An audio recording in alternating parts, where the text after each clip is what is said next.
Henry, Nathan, Cassandra, Miranda, Alicia, Lucas, Troy. Get over here, everyone.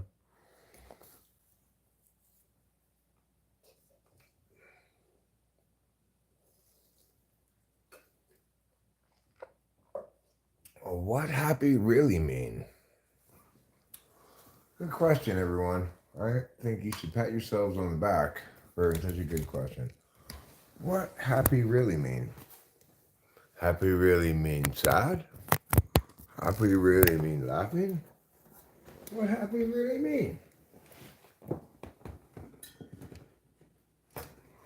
Not sure how I managed to not get the S on there.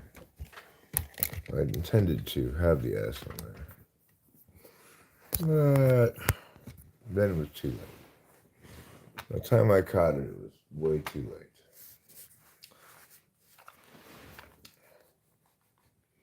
What is the answer to the question, what does happy really mean?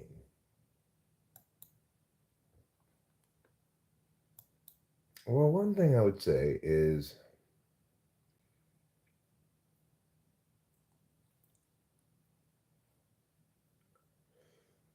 I think that obviously everyone's emotions go up and down for matters linked to very temporary things and for matters linked to much bigger things. For me, my mood seems to mostly be linked to temporary things like whether I've eaten, how much sleep I've gotten, where I am in a bottle of Adderall, stuff like that. But it's also the case that having fun and being happy are somewhat distinct. So I had a lot of fun last night picking mushrooms, but I also kind of had this sense of um, being kind of self indulgent, being less careful in my communicating with other people in ways that are in ways that are kind of, I wouldn't say that they're irresponsible, but they're not consistent with the moral values I'd like to uphold or something like that. Moral values I'd like to. Hi, lost soul. Hey, I got some good news for you. I found you. You're no longer lost. You're right there. I found you. Sub for valid. Sub for valid. All right, cool. Sub if you're valid.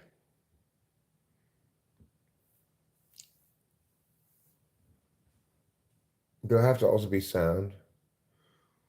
Hi. Are you valid? Do you sub to yourself? I love you too, Rachel, my darling. So, skibbity slicers indeed. The thing about this question of happy versus having fun, right? Um, I guess it links to me somewhat with productivity. If the fun I'm having produces something that I think has value after I'm done producing it, then I consider that linking more strongly to happiness. Whereas if the thing I'm doing is pleasurable in the moment and doesn't result in an outcome that has value that persists, then I think that is just being fun, maybe, but not linking to happiness. I think it's a rough rule of thumb. Melissa Brunel, good evening. My evening as well. How was your evening? I hope your evening is as well as my evening as well. And I hope Cal Juan Uchis also is having a wonderful, wonderful time experiencing all of the delights of talking with famous people, of which there are myriad. Um,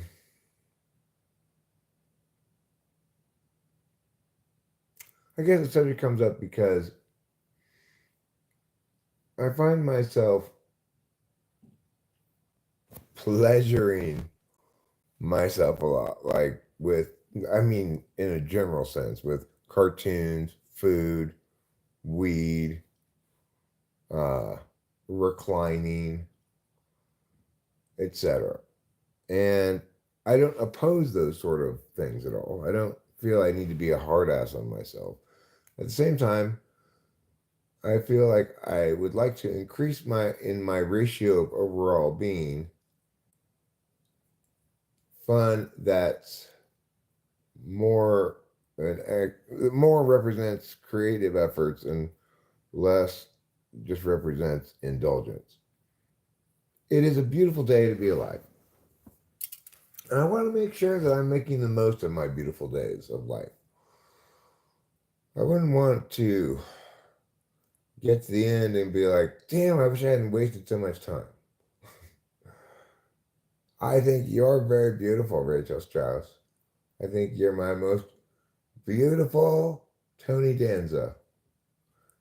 Tony Danza, meow, meow. I mean, Tiny Dancer. Rachel Strauss, you are my tiny dancer. You know that my beloved wife is just 5'2" tall. That's 1'3" shorter than me. People talk about the age difference, but really, our height difference is greater than our age difference. Well, it's about the same. So if our height were our age, well, it's not quite the same. So 6'5" is 77 inches. 5'2" is 62 inches. So we're 15 inches apart, but we're only 14 years apart. So really, the height difference should get more comments than the age difference, and yet it doesn't. What makes you feel that you're not living to your full potential? I'm sorry, maybe I'm misunderstanding. I think that that's a good way to nutshell it, that I don't feel like I'm living to my full potential. But I think to be a little bit more nuanced in what I'm talking about, um, the last few years have represented a period of very stark change, volatility for me. Uh, I went from a very difficult situation in the months before my dad died, in which Rachel and I were living at my dad's house in order to help be there for him and my mom as they were entering their end of life time, you know. And it was a very difficult situation in terms of my dad was not happy, was, you know, etc.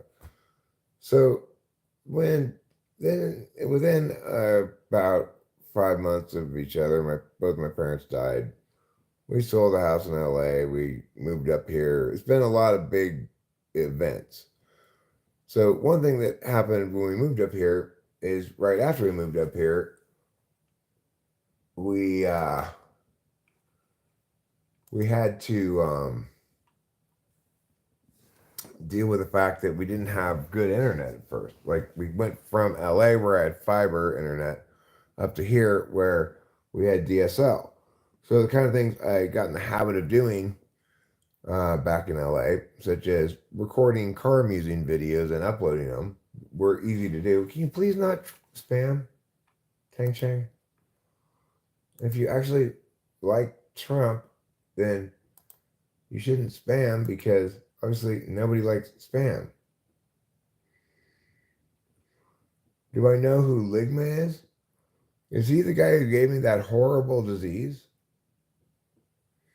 Anyway, so I had to kind of get in the habit of not recording and uploading videos from my phone in the same way I had habituated myself to doing that in Los Angeles.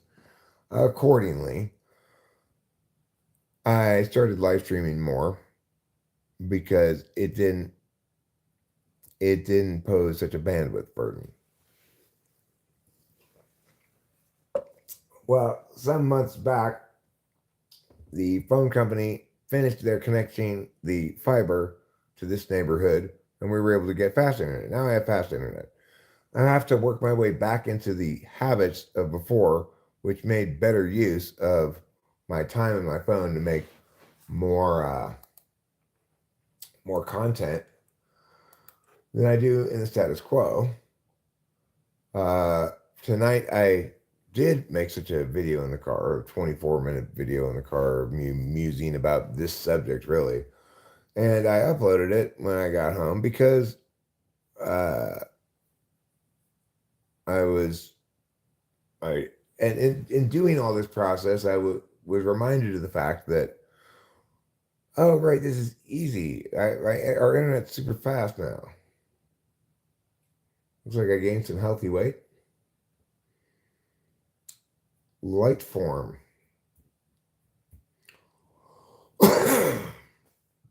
You know, I don't think that's how you spell light or form.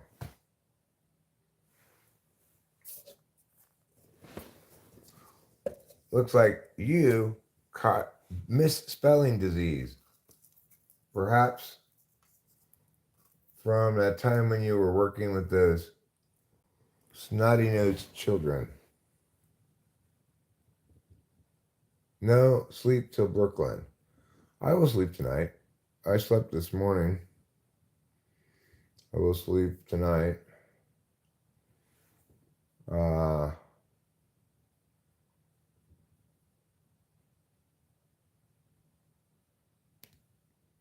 But most of all, what I will do is I will spend some reassuring quality time with all of you here right now. Am I Sigma? I'm just going to let other people make that determination for their own purposes. You can decide for yourself whether, for your purposes, I qualify as Sigma.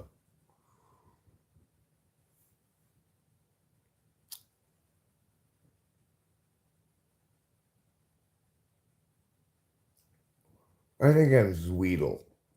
Zweaddlee. Zweedle. It's a Greek letter that people don't really talk about a lot. You hear about alpha, beta, epsilon, gamma, sigma. You don't hear about Zweedle very much. Do I have level 10 Rizzler? Look, you don't have level 10 Rizzler. You either are a level 10 or higher Rizzler or you are not. I am so high a level of Rizzler that I've evolved into the next stage of Rizzler, namely Rizzard. I will say it. Vine Gar. Vinegar. Vinegar. Like that? Is that how you say it? How many yats have been stuck out for me? It's possible some people stick their gat out for me, but unless they are almost thunderously obvious about it, I will assume that that's not what's happening. One time I took a test where they asked you to identify what the emotion conveyed by a various sequence of facial expressions was. I got pretty much all of them right, except for all of the ones that were pictures of women looking at you seductively. I did not understand, I did not correctly identify that as seductive. I'd be like, what is it? Is she thinking about the state legislature? Is she annoyed at me? I can't tell what that facial expression is. So basically, I am bad at even believing the possibility that somebody like would be seriously flirting with me.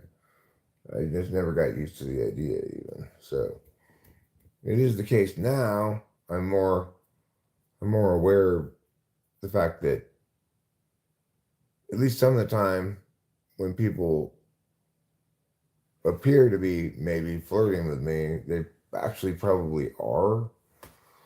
But it's a weird thing to think about because I've never thought of myself as attractive or, for example, well, I basically spent many years thinking myself I am not reproductively viable. Ain't no chick want to hit this. Or basically what I spent years thinking. You want me to play a song for you? Sure, I'll play a song for you. You want me to play an existing song for you? Or do you want me to make up a song about whatever on the spot?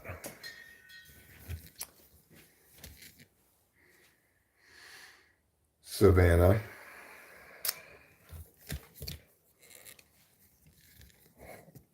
It's not spelled that way, Jim TC. It's spelled Fanum. And it doesn't bother me because it's only collected in Ohio, so I don't live in Ohio.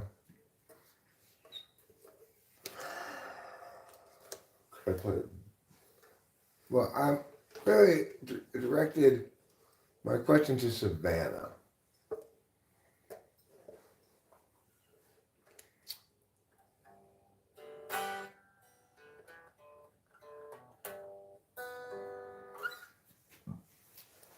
Weezer Buddy Holly, huh? I could probably play it. I have to look up the chord.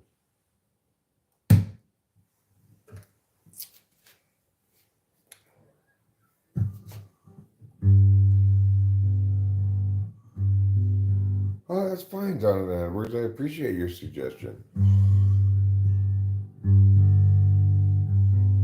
I just thought maybe Savannah, since she said, "Can you play a song for me, please?" I wondered if she had something specific in mind.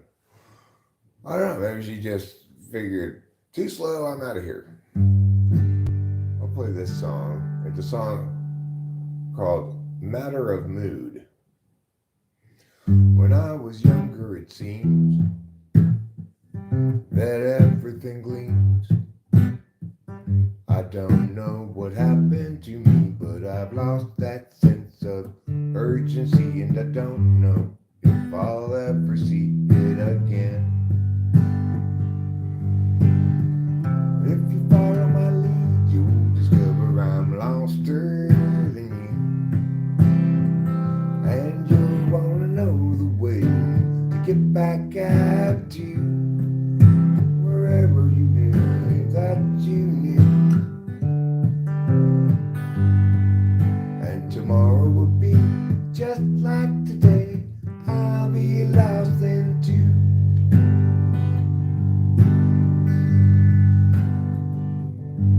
It's a matter of mood, as much as a matter of will. And the things I do and the direction I point to still seem a part of me, but departedly. And I wonder if I'll ever see them again.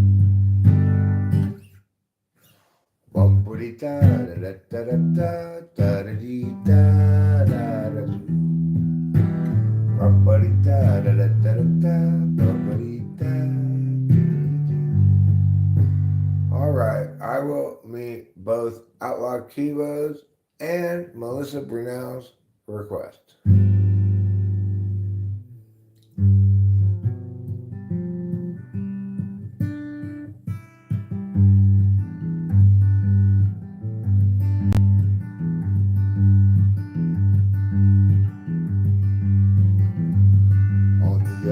Side of the rainbow, there's a joyful land. It is near, of course, a skippity toilet. And if you thought a pot of gold would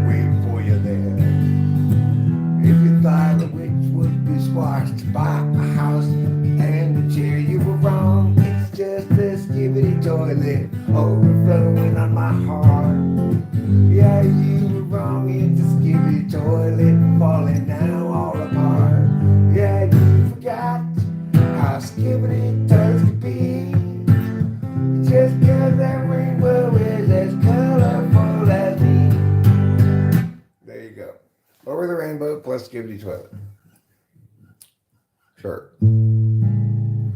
Just the two of us. You can make it if we try. You can make it if you try. You can make it if you try. Just the two of us. We can make it if we try. We can make it if we try. We can make it if we try. Just the two of us. We can make it if we try. We can make it if we try. We can make it if we try. Just the two of us.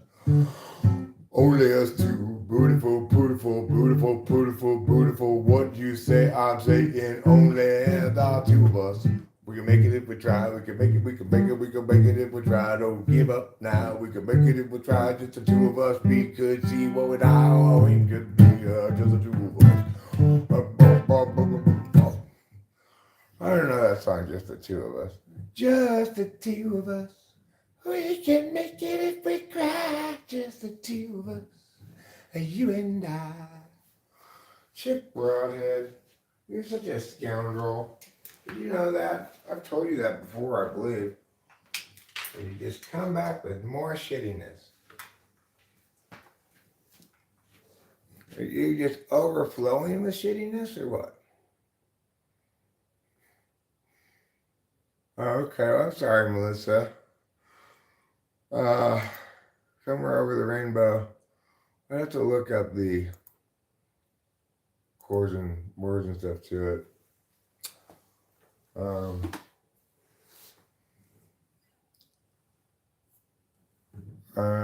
don't want to do that right now. So I'll instead do something else.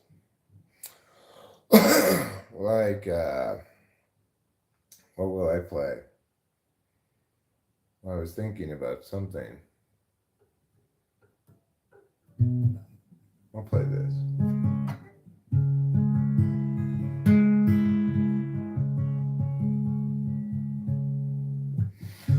It's the second night when you start to feel strange and you're wondering if the range is on.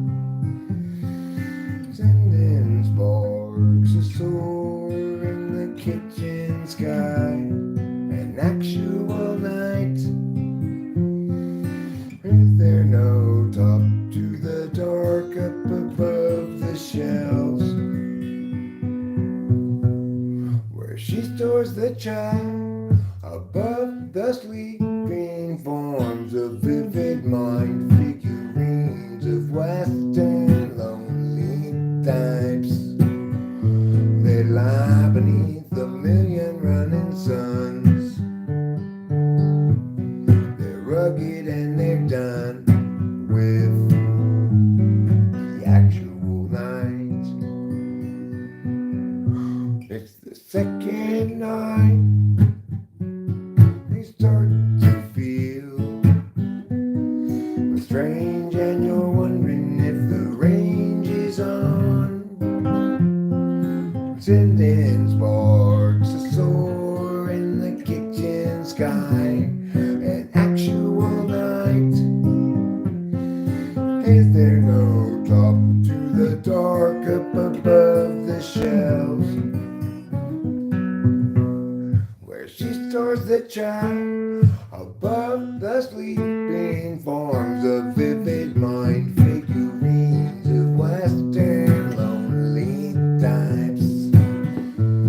She lies beneath a million running suns. They're rugged and they're done with the actual night. Kind of fast to play that, actually. That's too fast. Anything else I want to play while I'm playing things?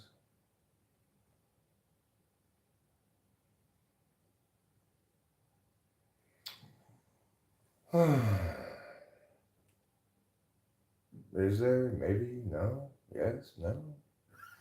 Anything else I want to play? I don't think so. But I could play something else. Potentially.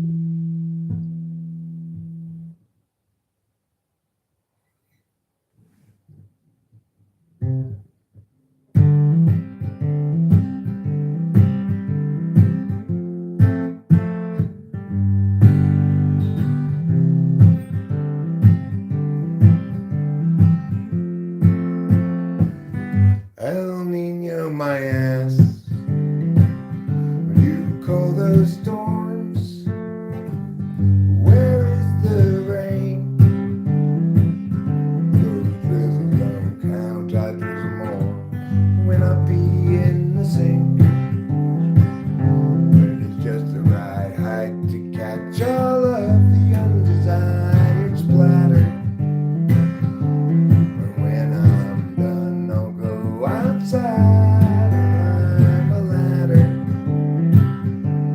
I will go up there and take me a bucket and pour water inside. And I'll say, hey, Mr. Cloud, drop it from the bottom. Hey, Mr. Cloud, won't you drop it from the bottom? Hey, Mr. Cloud, drop it from the bottom on me. Wow, thanks a lot, Melissa Grinnell. I really appreciate it. Wonderful of you. How kind of you. I'm gonna die if I can't remember. Okay, next I'll play this song. It's a very cloudy day in Los Angeles. And today we run out of time. Struggles past, troubles still to come. The day is nearly done. Will someone buy us some more time?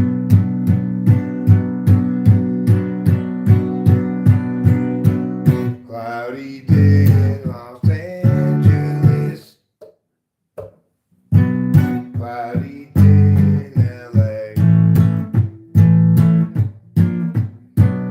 I'm no sort of evangelist, but I have something to say.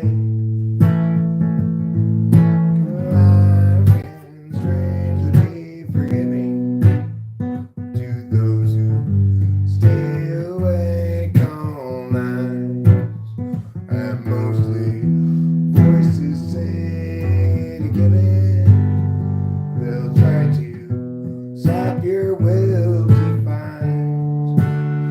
But whether I'm supposed to be here or just be soon forgotten noise is sort of based on what I see here, and rather what would I avoid? It's a very cloudy day in Los Angeles. And today we run out of time. Struggles past, troubles still to come. The day is nearly done. Will someone buy us some more time?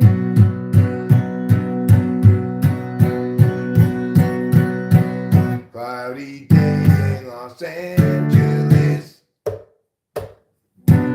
Cloudy day in LA. I'm no sort of evangelist, but I have something to say. Something to say.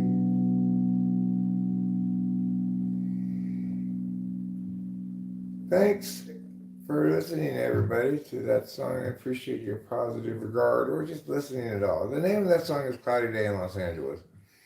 I could point you to the recorded version of it. Oh, well, after I play one more song.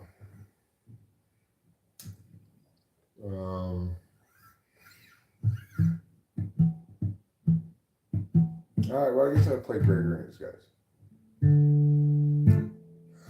He's Gregory in disguise, hands in his pockets. Now he's walking down the drive. Averts his eyes. He doesn't want you guys to realize that he's Gregory in disguise, hands in his pockets. Now he's walking down the drive. Averts his eyes. He doesn't want you guys to realize that he's Gregory in disguise. He hates the lies, wants to confront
want to play a show where I play all of my songs regular, but then in between the songs, I just talk like that.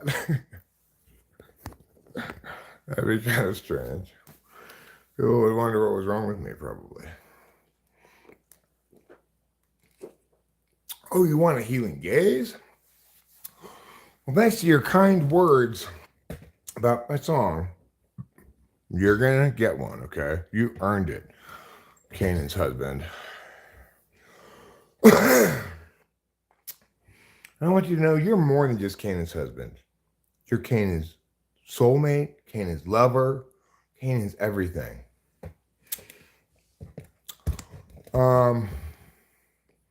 Healing gaze. If any of you have any kind of emotional, physical, spiritual, ontological pain or discomfort, be prepared to be nurtured and accepted by my healing gaze. Ready?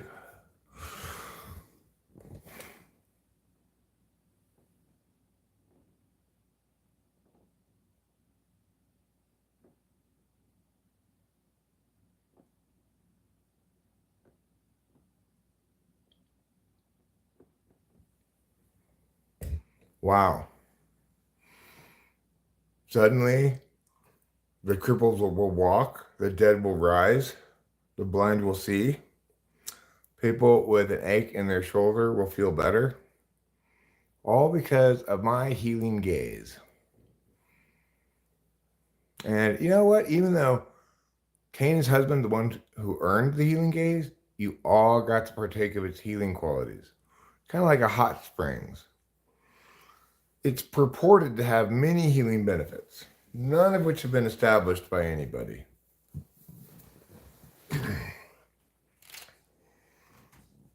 You know, people who lived by the Salton Sea used to say that swimming in the Salton Sea had healing qualities.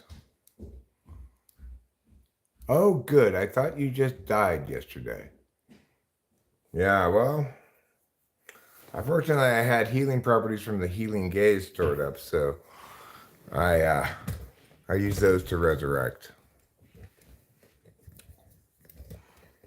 I mean, you know, I wasn't all the way dead anyway.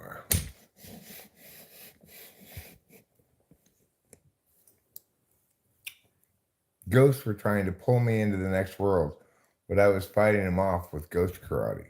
Chop, chop! Everybody should spend some time practicing their ghost karate because you never know, even if you've not ever seen a ghost before, when today is going to be the day you not only see a ghost, but need to defend yourself against one. I'm staring at the TV because I'm not reading your words on my phone. I'm reading your words on the TV. Hi there, either Chinese, Korean, or Japanese script. Not sure which it is, but hello. Let's see, translate. Apparently it says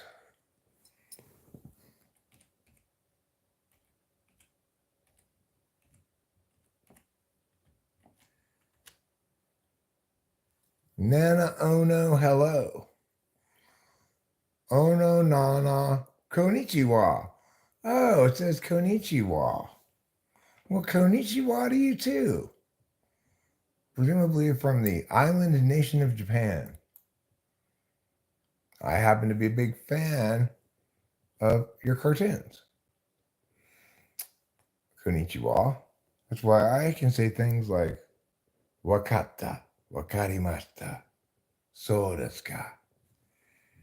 Ohayo, gozaimasu. Arigatou gozaimasu. Domo. And my name is Eric Sama, sometimes called Kami-sama Eric. Because I've appointed myself a Sama. Other people, they might have to be Sans or Coons or Tunes, but I'm a Sama. I'm feeling like a Sama today, Jonathan Carpenter. I heard, Waterfall. I'm sorry to hear your grandpa died. What did he die of?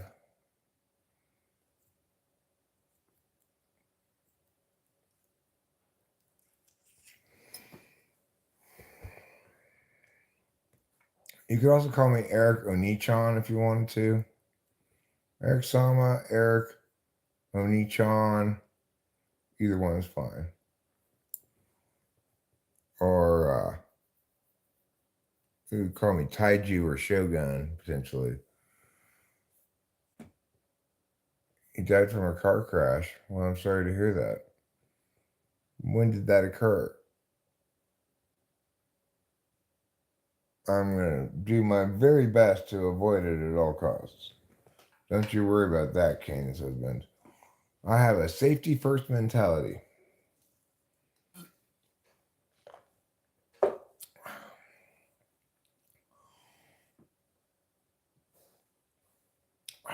I am feeling a little bit like stiff neck just because it's one of the things that goes along with having a couple of nights of little sleep in a row.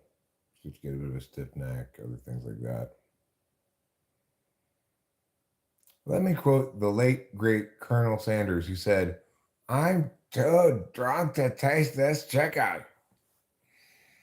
I appreciate you quoting the late, great Colonel Sanders. And that quote, it really informs us so deeply about the world, life we live, and what matters. I hope you had a good place to live in heaven. Well, I hope so too, Waterfall.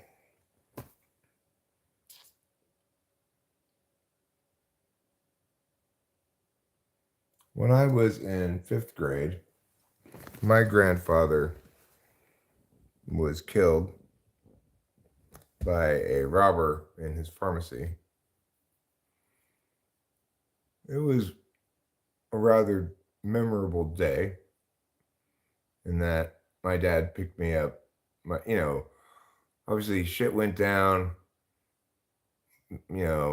My grandma called my mom called my dad got off work, my mom got off work. My dad came and picked me up from school and informed me that my grandfather had been shot and that he was in the hospital. By the time we got to my grandma's house, they had learned at my grandma's house already that he was dead. He died in the hospital or on the way there too. But it was a day of just landlines, so he was a pharmacist. He and my grandmother were both pharmacists, and they ran together and owned a pharmacy in Pasadena. But on that day, my grandmother was not at the pharmacy. It was just my grandfather. Like they kind of took turns working.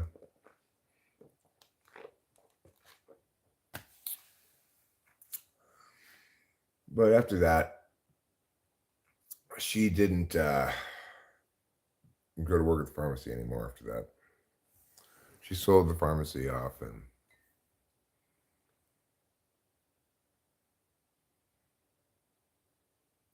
sure. All I'm doing is sharing my story of my grandfather. I understand that death is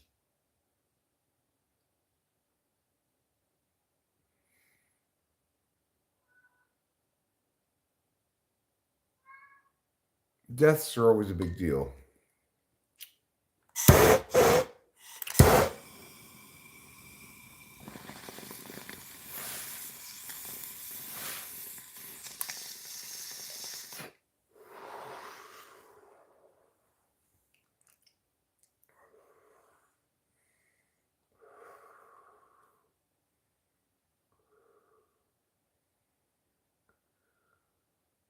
It's like death represents the end of the story you're writing with another person. You cannot update that story any further. You can't explain anything to that person. You can't make a better decision next time when you have the chance to with that person, etc. So that's always come with meanings associated with the end of a story. The ones I was like just highlighting were like regret, but there's also potentially finally that horrible Mia is dead. You could have that perspective as well. You enter when Eric is doing a funny face like this, that kind of funny face.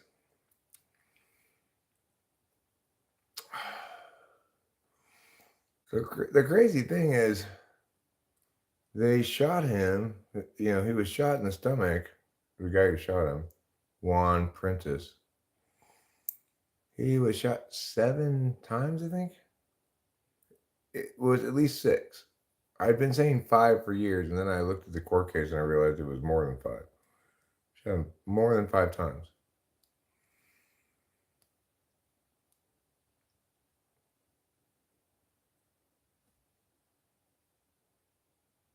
It's kind of crazy to think about.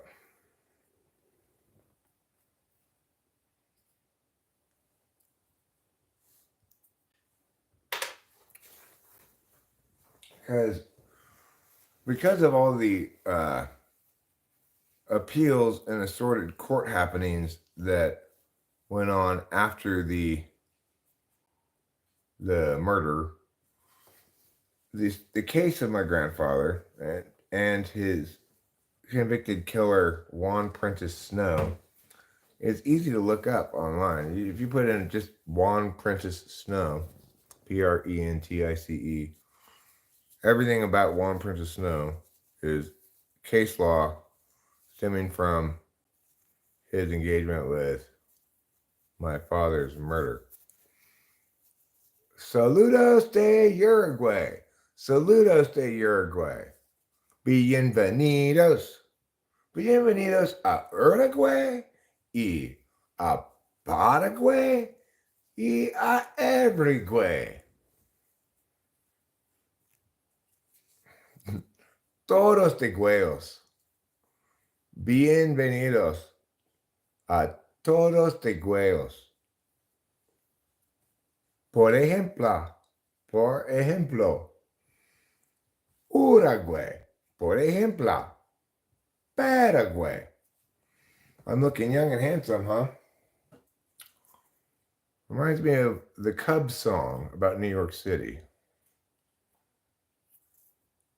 Because everyone's your friend in New York City, and everyone looks beautiful when you're young and pretty. The streets are paved with diamonds, and there's just so much to see. But the best thing about New York City is you and me. What Baroque el libro catrocious? I'm gonna say,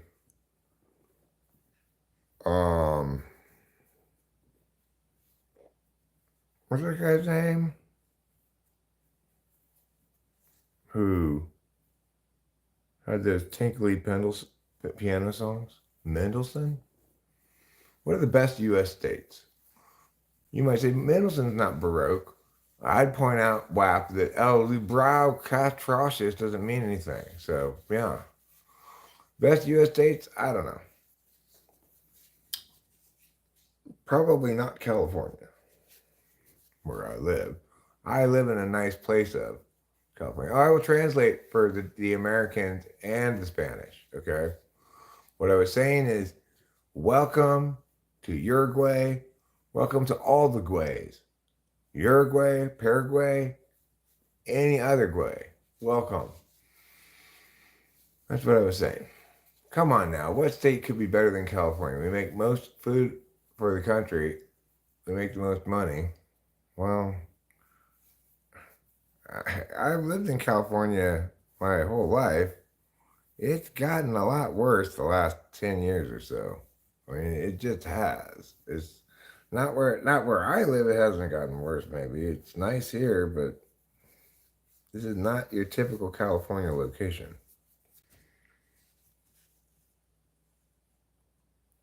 I was here in the '70s, Jonathan Earl. Hit the highway, Baldy.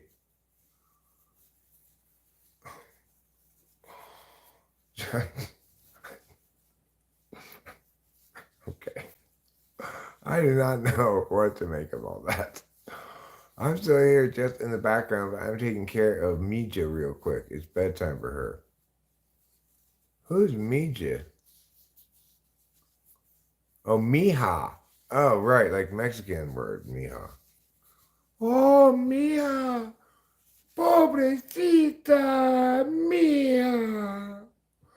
Ven aquí. Ven a abuelita. My daughter had a Mexican abuelita, so I know how they sound.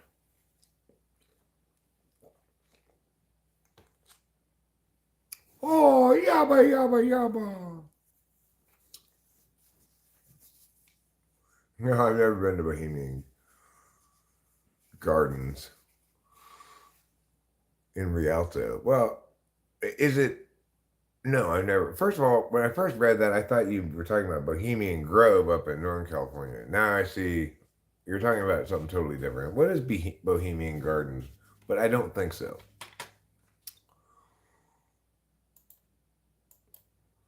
Oh, sí. Enrique de México es muy enojado.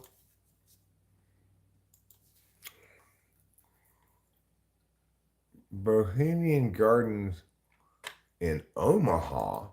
I don't want the one in Omaha. Obviously, Rialto.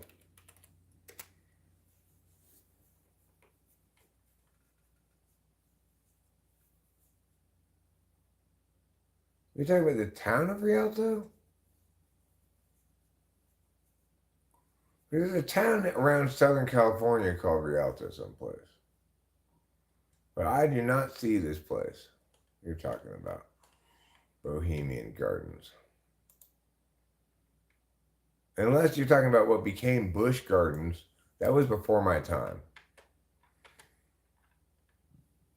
What's up, hottie, says Matt Abendroth. Waterfall says squiggly squigs, scraggly squigs.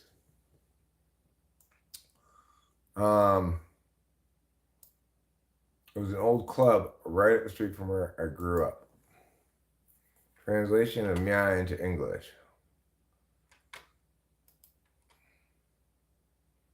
I'm not a robot. Hello, human. That's what that means, is hello, human? Oh, I see. You were just rhyming with me, Corey B. Well, fair enough.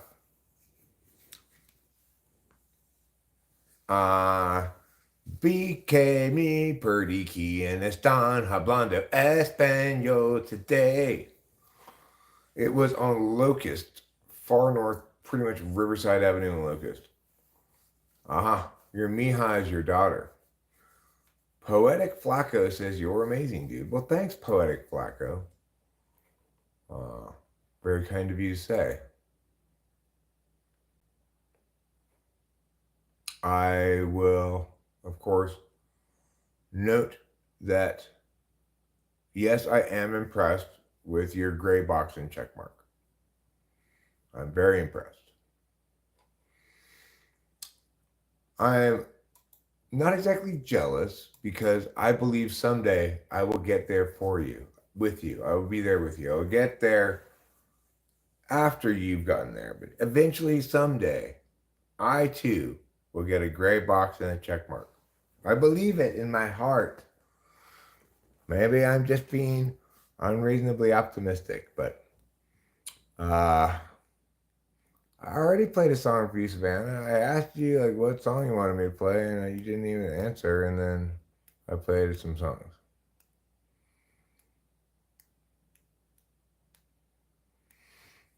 Did I vote for Daddy Trump? I didn't vote for either Trump or Biden. I didn't vote at all.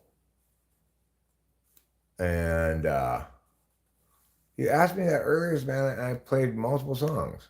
But maybe you asked, went away, and then you came back and assumed I didn't respond to your previous asking. But I did, however, respond to it. Would you like me to play a song such as Row, Row, Row Your Boat?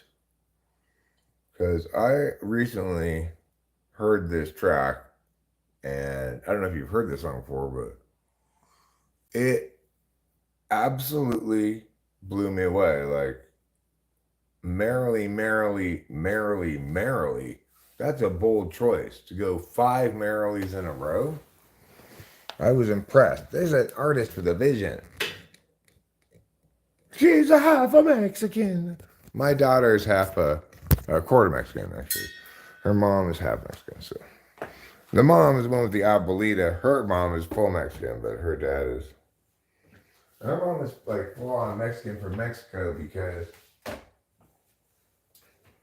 she never really, she's from Michoacan, never really stopped kind of speaking heavily accented English.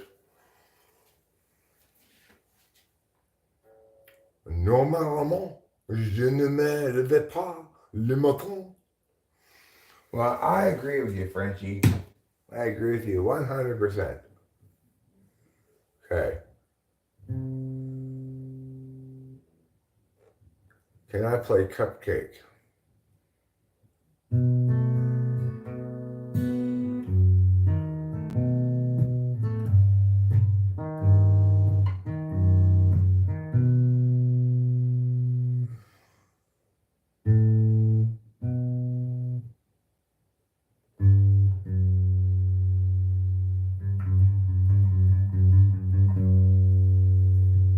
Thanks, Rachel. I'm pretty obsessed with you, too. But will I play, you ask? Good question. I think I will play. Oh, gosh. Oh, gosh, don't you know? Okay, I'll play this. Fine.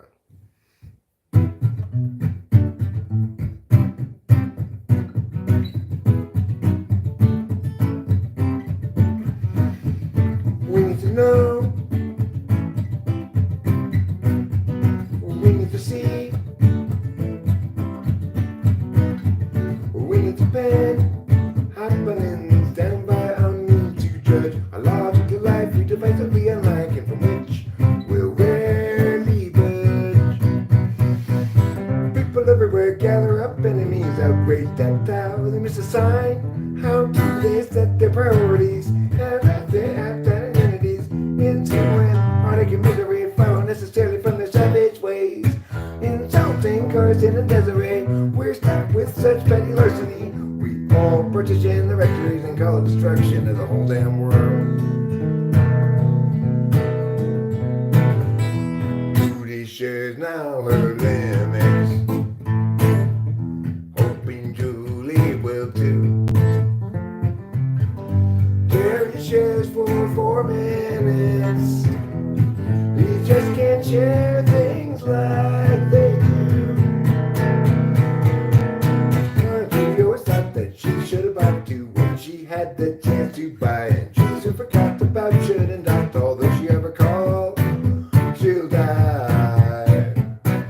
People everywhere gather up, enemies outraged at towers. Miss a sign. How do they sense their priorities? These foreign backstabbing entities, ensuing heartache and misery, follow necessarily from their savage ways. Insulting curse in the desert, we're stuck with such petty larceny.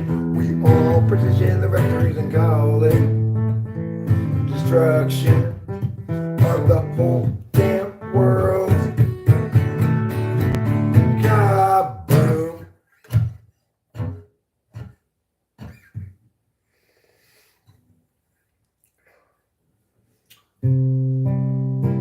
Oh, my baby's dead and he's living in heaven. That's when the rain falls. It's God, he's crying 'cause my baby's dead. And Eric clapped and yawned. My baby walked out one day to the side and then he fell over dead. And I am Eric Clapton and my dead baby is over my head.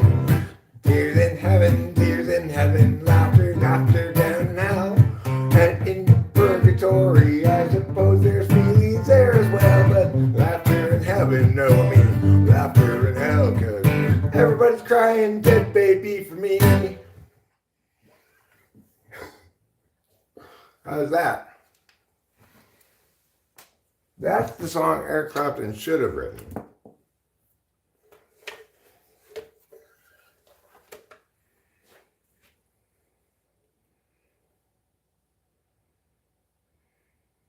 Rachel fisted your bum. Rachel fisted your bum.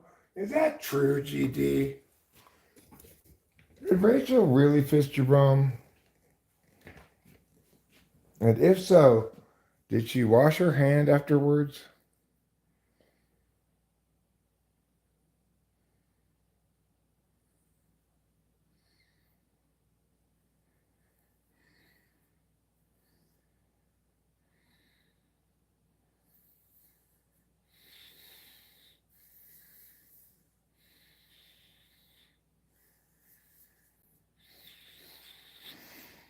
I don't think Kanan's husband and Rachel know each other like as friends or something exactly. I mean, I don't think they've talked to each other before, but I just think he's saying or they're saying that Rachel surely recognizes the name.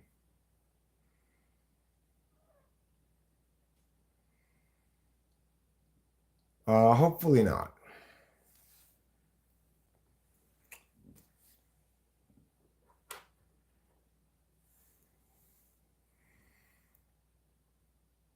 So hopefully everybody enjoyed that wonderful cover of that Eric Clapton song. I know you're not supposed to make fun of stuff like that. It's fine. I am a French man. I'm up late, boy. I am up somewhat late. Not super late, it's midnight, but I agree, Melissa Brunel, that let's all try to be kind all the time. At the same time, let's recognize that periodically we might have to bust out a hilariously kind of mean rendition of Tears from Heaven by Eric Clapton. Because, I mean, Eric Clapton. No. I'm sorry. Just, you don't have any good songs. You don't make good music, and I don't like your music. That's what I have to say to you, Eric Clapton.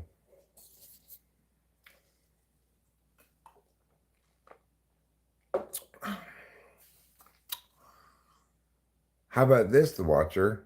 How about you go to bed? Go to bed, The Watcher. Wonderful Tonight gets tedious, but I like that he did a COVID protest song. I'm going to score a point with that. I'm going to take that point from him and give it to Djokovic. I think he deserves more points for his COVID resistance than Eric Clapton, purveyor of stink.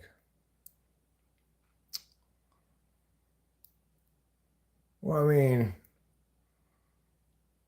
it took a while, but I think eventually most people came to understand that the global COVID response was horrifically ill-advised. Clusterfuck of foobarrery. When it comes to troll, apply the 180 formula, exactly 180 degrees from reality. Who's trolling what? I ain't trolling, yeah. Oh, yeah, I can, because I have special dispensation from the king to have jurisdiction over any Eric Clapton related points.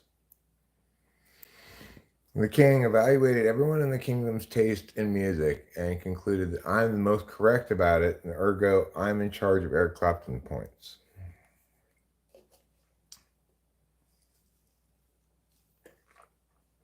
More specifically, the removal of points from Eric Clapton. True, I can't prevent you from giving Eric Clapton the point because I don't have jurisdiction over you. but I do have jurisdiction over Eric Clapton, so I can remove the point from him.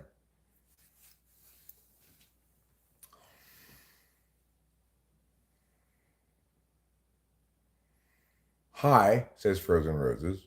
How is your day going? We are having a midsummer festival today, tomorrow. The sun won't set for 24 hours. Is that because you live above the Arctic Circle? Or because you engaged in some kind of specific exclusive deal with the sun? Do you stay up in the sky for you because you're paying it? Is Eric Clapton anti-vax? I don't think being anti-vax and having stuff to say about COVID are related at all. Remember, the COVID vaccine was not a vaccine. That's not what vaccines do. People who are opposed to, say, measles, mumps, rubella vaccines, etc., are just being silly.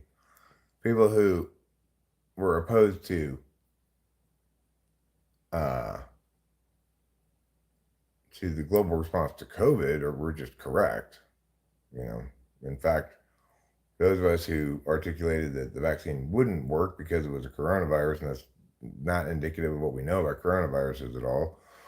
What we do know is that you cannot vaccinate sustainably for any length of time for them. So I said that back then, and obviously you should be opposed to injecting some random shit into you that we're optimistically guessing might be preventative, but totally isn't. You know, I mean, you shouldn't take that. That's not being anti-vax. That's being anti-stupid.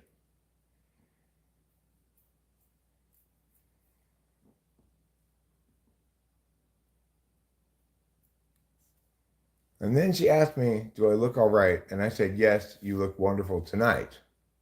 Who is that person talking to?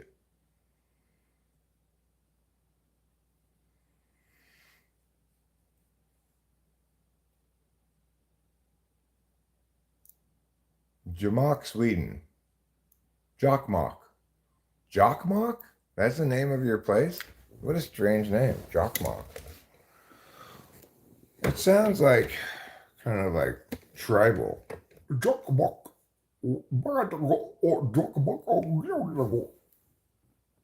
But instead, it's Swedish. It's not tribal at all. Hmm.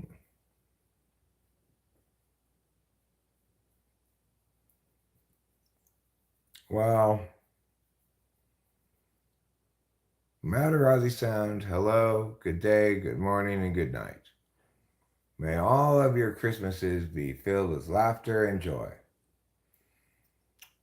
Suburbia, aka Serbia, got a much needed tie.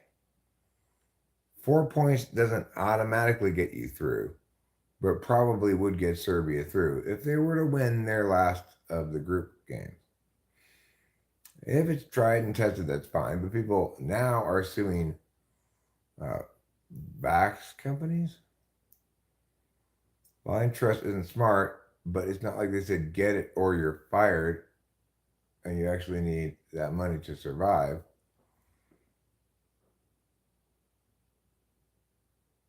I mean, but but Diamond, it was the case, for example, that they said to me, get it or you will not be allowed to see your dying mother.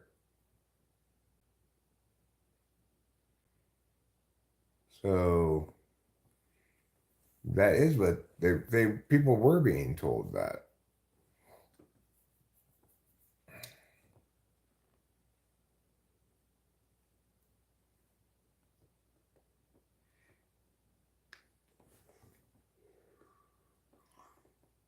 Just the way you look tonight.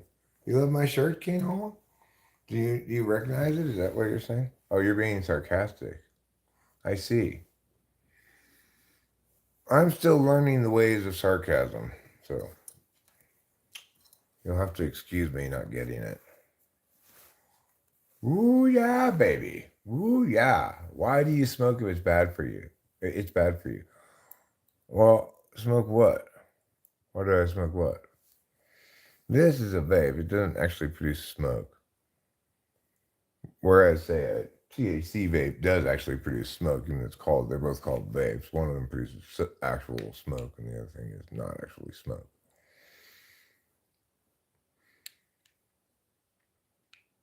Yes or no? No, sir, yeah. What do you think about meh and meh? Why do you eat junk food if it's bad for you? I'm not sure it is bad for you. I mean, it's not the same difference at all, Kane Hall. So, for example, I did smoke cigarettes for decades, but about a month and a half ago, I quit smoking cigarettes and replaced it with this nicotine vape. So, I can assure you in no uncertain terms that I feel the difference in my lungs. In other words, I'm not as short of breath, etc., since I quit smoking cigarettes. So, even if this is also bad for me, when we understand it for what it is, I have a a choice to quit smoking cigarettes or not. Now, quit smoking cigarettes comes with this. Not comes with still smoke cigarettes. When we understand the choice for what it is, then we have to acknowledge that, oh, wow, you're taking good care of your health, Eric. You have chosen to quit smoking cigarettes, cold turkey. You switch to this vape with not the intention of vaping forever, maybe, but with an awareness that it's maybe not ideal, but is better than the alternative, the actual alternative, right? Not the ideal.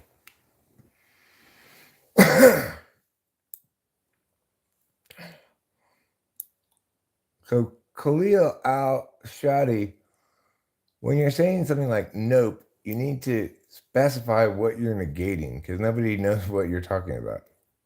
Jeff Bozos says it feels that way sometimes, but there are many good people out there. Just yesterday, I hauled furniture for work, quality, heavy, etc. I had key, knocked on door, fellow carried it right into foyer.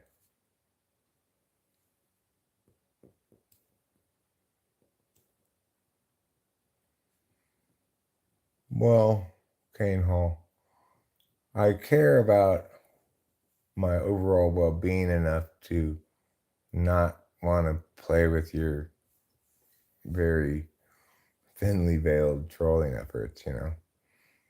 I get that you get something out of being provocative or provoking some kind of response, but I don't feel like playing that game. I can run up the stairs now that I'm just vaping, but it's annoying how it's not an experience. Right, I know. It's not, it's so much worse than smoking cigarettes in terms of the reward, but I feel it's substantially better in terms of the harms.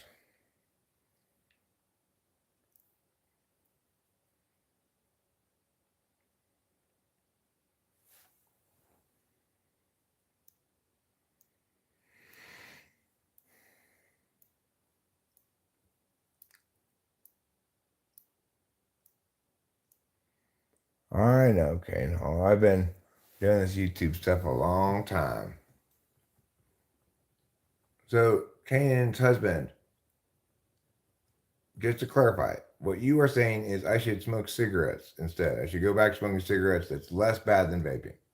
Is that what you're saying?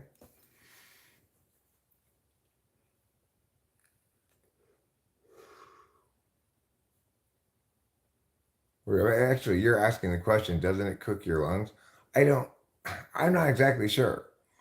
I'm not really convinced 100% that these are less bad for you, but I am convinced that these produce fewer obvious instances of breathing harms. Like Alster said, like I can go up there without getting short of breath. That where it used to make me short of breath, like that. He's not a girl.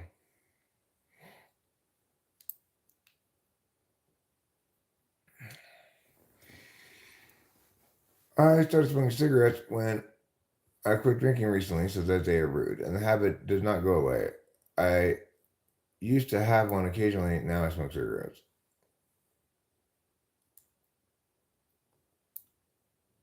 Cigarettes are vegan, says Kanan's husband. Well, maybe some of them are, but well, I don't think that the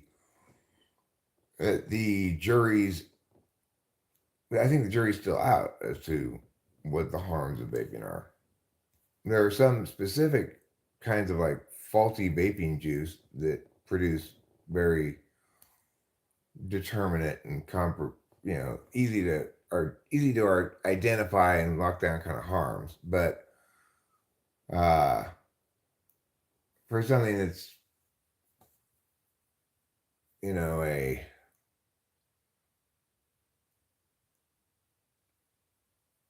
just a normal medium quality vape, it's not going to incur those specific kind of harms. Okay, wait, never mind, says J 2009. All right, I will wait and I won't ever mind. Jonathan also says I can't go back to cigarettes. Y'all gotta be old, Ash. I'm 53. Where's Jessica? Where is Jessica? I don't know. But if that Jessica doesn't show up soon, I'm gonna be like, get out of here, Jessica.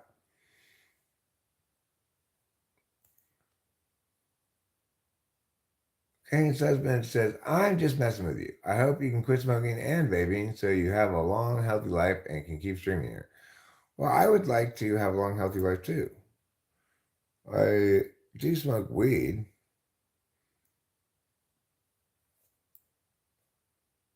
And the best reason to quit vaping is I don't like vaping.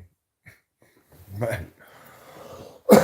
I just, I guess, like it a little bit better than not vaping. I like it better than nothing, maybe. I do find it's made it easier for me to quit smoking cigarettes.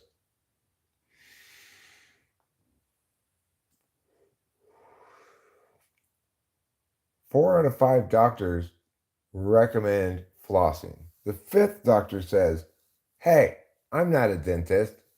He's the only one you should listen to.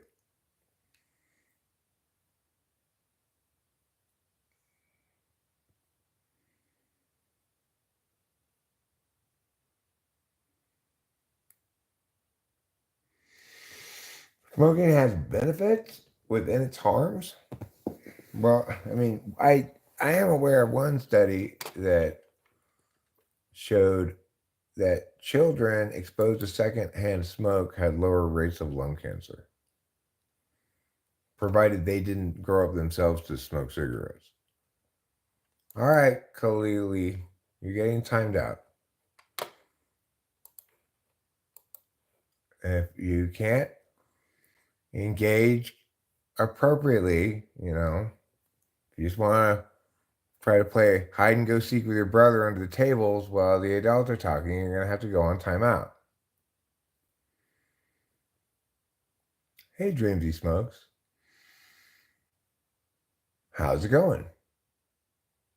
Have you come to watch my flowers growing?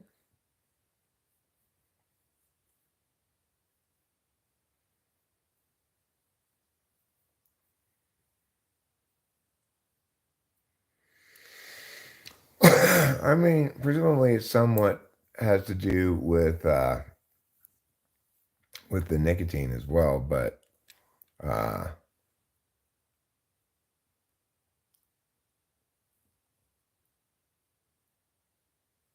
I spend a lot of time smoking cigarettes. I smoked a pack a day ish for 20 couple, well, for like 22 years steadily before I quit.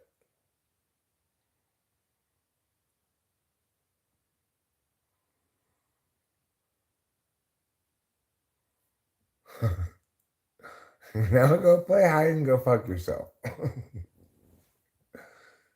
You did a candy cigarette review, huh? How was the candy cigarette?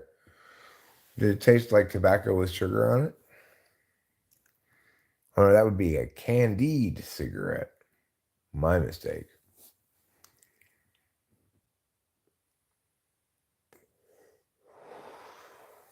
Do I believe that candy cigarettes consumption increases the risk of smoking as an adult?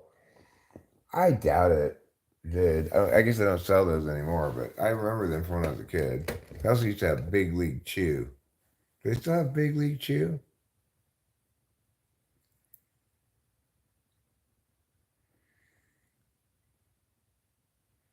See, Cannon's husband, I'm sure you're going to rock that job interview. And they're going to say, Kane's husband, you're hired. Like that. Do I think there's a link, though? Probably not. I think there's something of a link between how normalized smoking is as an acceptable behavior for adults and the likelihood that kids are going to start smoking. And there might be a link between that first thing I said and the acceptability of candy cigarettes, but I would guess that the link isn't direct to the cigarettes.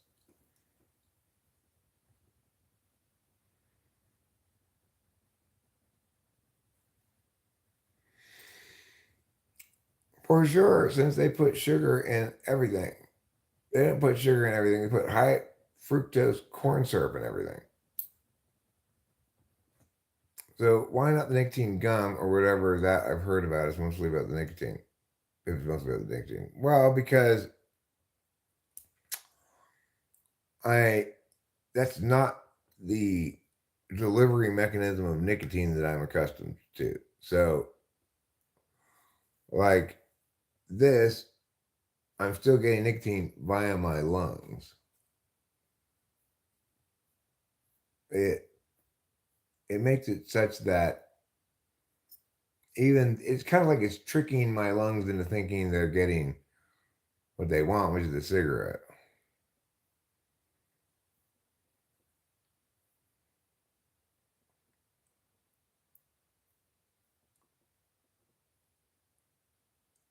Honk honk is back, bro. Why not now says I miss smoking. I felt that way tonight, but I don't feel that way right now. I feel a little wheezy, like George's wife.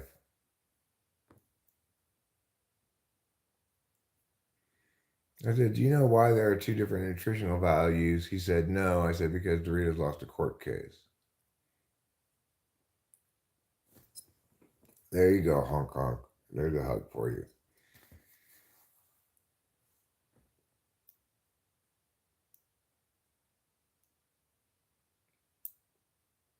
To be all old, like you didn't have this growing up. They intend for you to eat the whole bag. So the sad truth is Americans will eat whatever the container will allow. A week later, he said, my teacher loved that answer.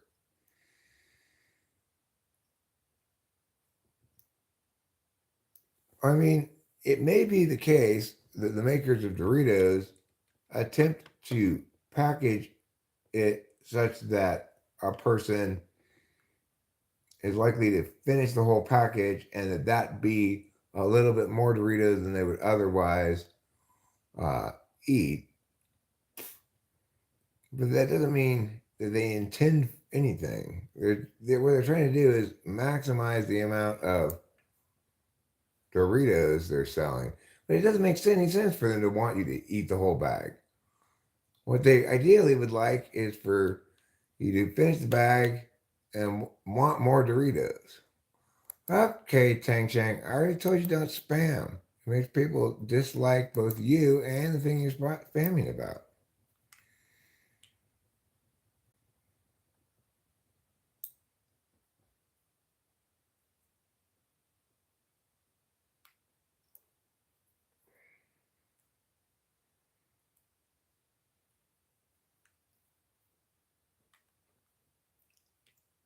I mean, the thing is, everybody's body has some degree of awareness or lack of awareness of when you're when your body wants more calories.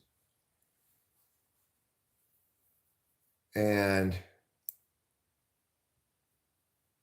how something tastes doesn't have anything to do with that.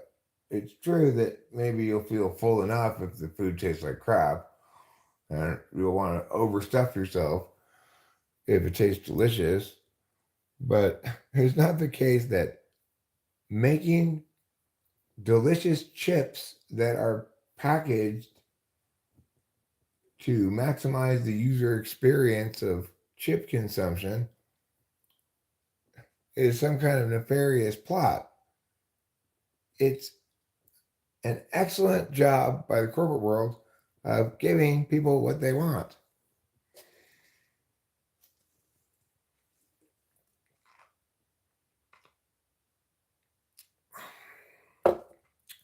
No, you can't override, like, it is not the case that periodically you hear a story of another man today tragically exploded as he was unable to stop eating Doritos.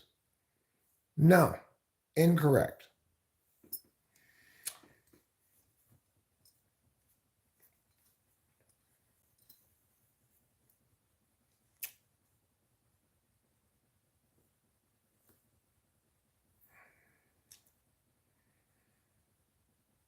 So it may be the case that they've done an excellent job of helping you to have a product that you really like. That's great. That's a wonderful thing. It is not the case that they've warped your biology such that you now can no longer feel yourself getting full and therefore injure yourself by becoming so overbloated with Dorito consumption. Crazy nonsense. Well, the court case is the case being made by people who want to win money in a settlement. The study they're referencing is a study that also has some particular agenda against people eating what the fuck they want because they've adopted some notion of public health interest in averting obesity. So, and the fact that such fussy Karens might convince a jury of their Karen peers does not convince me that the jury made a good decision.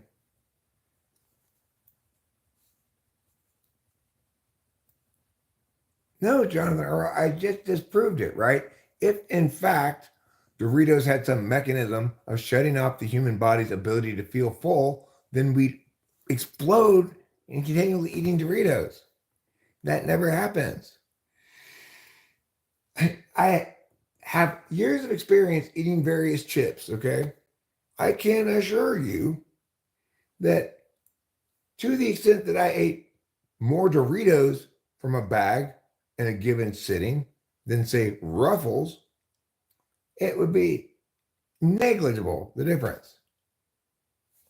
We all have our experiences that we can reference to prove, in fact, that that is bullshit.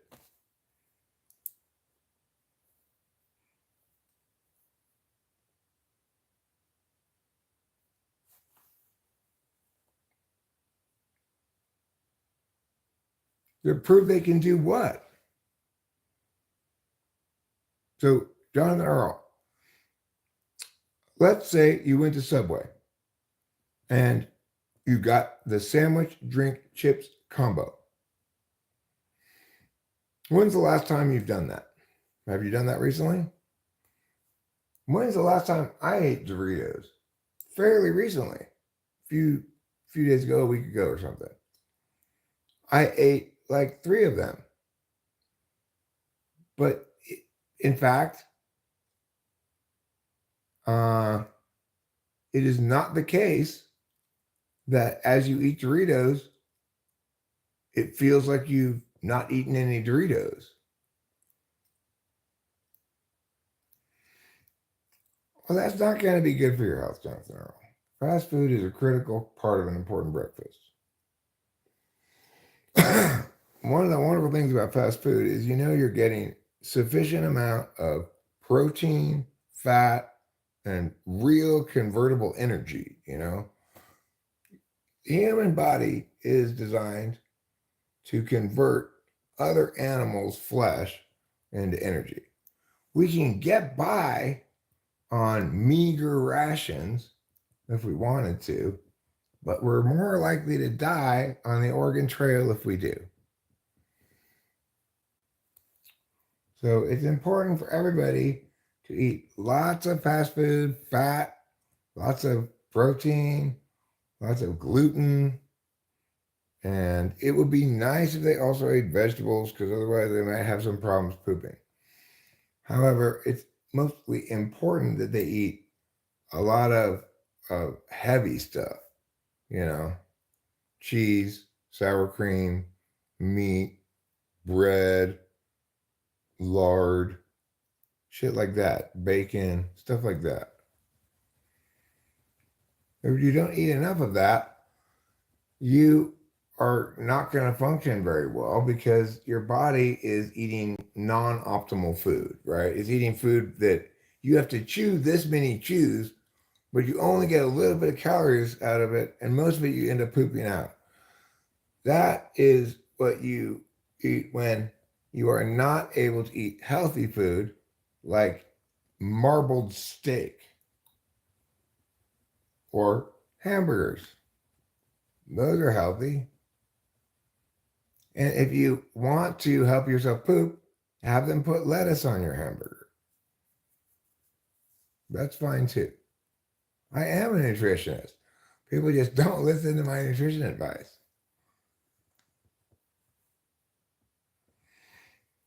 Jonathan Earl, you don't seem to get where intention comes from. Doritos can't intend for me to eat a certain amount of something. I can intend to eat this much or that much or none. Other people cannot intend for me to eat things. That's not how intention works. They can intend to eat how much Doritos they want to eat. They don't get to intend for me, though. Oh, yeah, I'm a nutritionist. I'm also a nutritioner and a nutritionologist. Okay, I'm a triple threat in the nutrition field.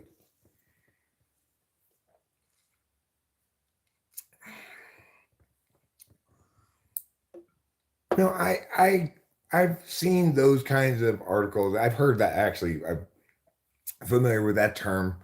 This is a kind of mythology that people who have a weird fixation on public health stuff. You know, have you ever seen that episode of South Park where Rob Reiner is getting his panties in a bunch about smoking cigarettes, right? And he's trying to do everything in his power, no matter how evil and horrible it is, to stop other people from smoking cigarettes. It's the same thing with people and food stuff. There are a lot of people in the world who want to believe that you are what you eat, you know, that you can make a substantial difference in your well-being, your health, your spiritual self, your whatever, by changing stuff like your diet. You can't, but there is some useful placebo effect from it, maybe. And there are some exceptions to it. Like, it is the case that it's probably a good idea to cut out refined sugar at a certain point. You will, if you eat a lot of it, over time become insulin resistant. And obviously, it's not good to be like obese, but the solution for weight management is always exercise and never diet. And it's just unfortunately how it is. It's like, it would be nice if instead of dealing with shit in ways that link to dealing with it, we could just push some random pretend buttons on our arm. But that's not how the world works. Same with diet. Diet does not work like that. There's nothing wrong with fast food. It's just as healthy as every other food. The only difference is it's faster and easier to get. People think like McDonald's is unhealthy or something. Why? What's unhealthy about it? Absolutely nothing. Was it any unhealthier than a hamburger you make at home? No, it's not.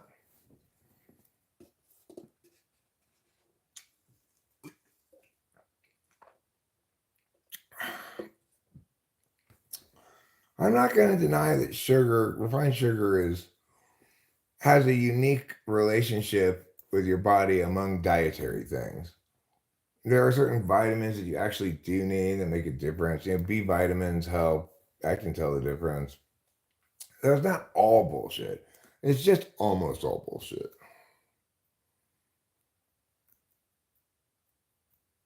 Most of all, what it is offensive, right? It's like nobody should ever have an opinion about what someone else is eating. That's why I like to be very opinionated about it, to make that point in a roundabout way. Instead of trying to defend eating what I feel like, I take the position of the scoldy one, the Karen, who's telling you that your vegetables are unhealthy and that you'll be weak and pasty and anemic without eating sufficient amount of McDonald's. And of course, nobody likes that, right? Well, that's not true. The facts are, yeah. Well, the facts are nobody should have an opinion about whether what Joe is eating is good for Joe to eat, right? It doesn't work like that. For me, I need a lot of fat and protein and stuff. I need to eat a lot of calories. And I need to eat real calories, not a bunch of vegetables. Other people, instead of having trouble putting on weight, they have trouble keeping it off. They might want to choose a different tact. Regardless, let everybody do whatever they want with their body. And let's not worry about it.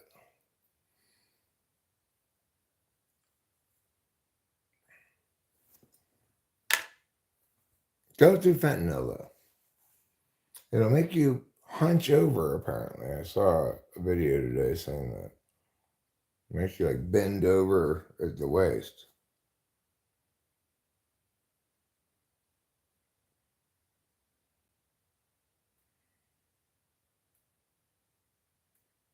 Literally, I am pasty and anemic now that I don't eat fast food. See? Just goes to show you.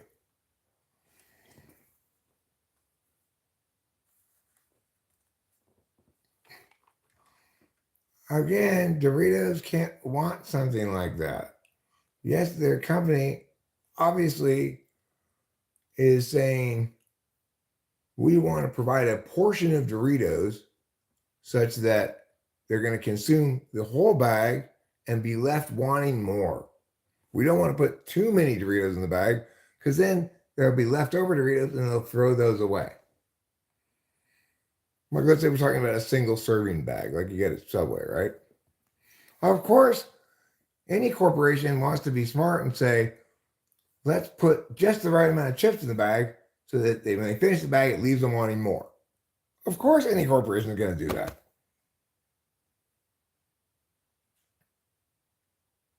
That is not a reason to think that Doritos would even conceivably have any possible interest in getting you to eat more Doritos from a single bag in a single sitting, because that doesn't link to increased sales of Doritos.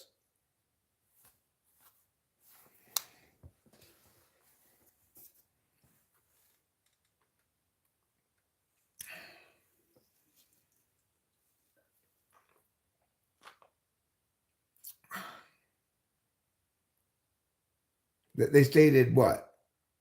That in fact, that we want to make sure that these Doritos are so delicious that when we give the people this amount of Doritos in the bag, that they will finish the whole bag and be left wanting more Doritos. Of course they thought that. Why wouldn't they think that? Do you know anybody who has an addiction to Doritos? I don't.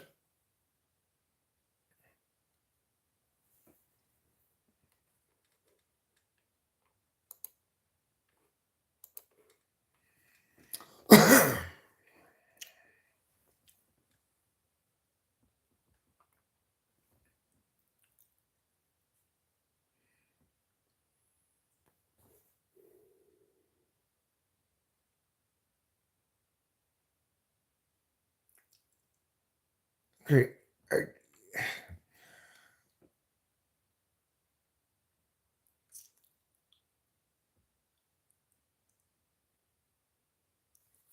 So think of it this way, Jonathan Earl. There was a study recently done that showed that there are two ways that people feel full. Their body feels full once they've consumed sugars, or their body feels full once they've consumed fats. Okay, and this study suggested that in certain populations of obese people, the problem was that their body wasn't informing them that they were full when they consumed fats, just when they consumed sugars.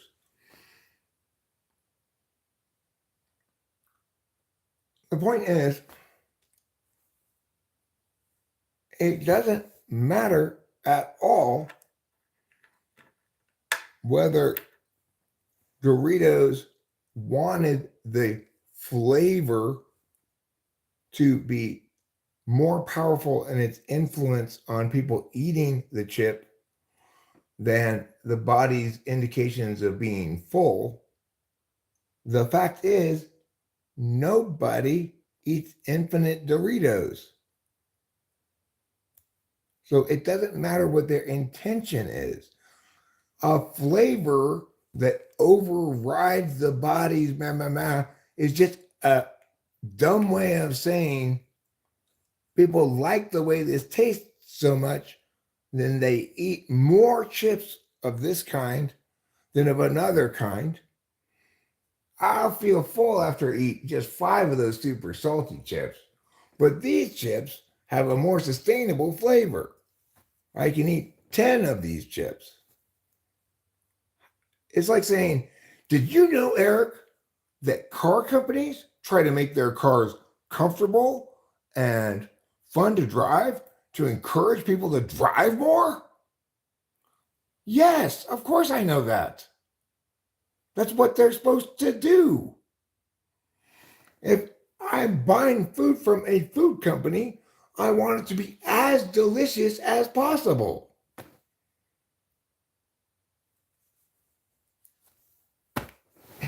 Yes, people complain when a company does their job very well because how gritty and horrible of them to give people more what they want.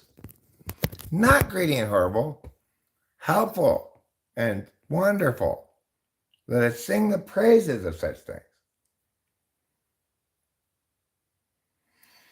Exactly. It's a term that's coined.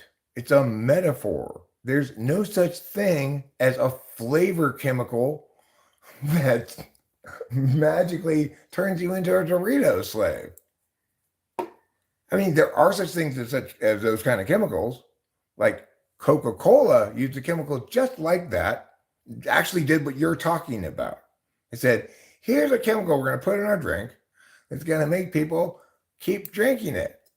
Even after they don't want it anymore, they're going to keep drinking it anyway. It was called cocaine. Note, Doritos bear no resemblance to a thing that actually does that, right? Like cocaine.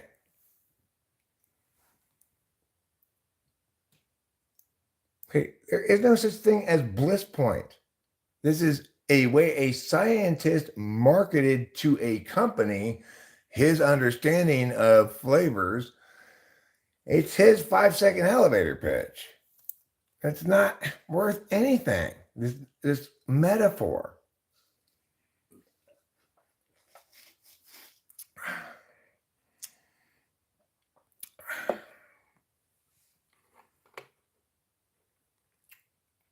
Well, Lina, I don't know where you're from, who you're a representative of, but I do know this.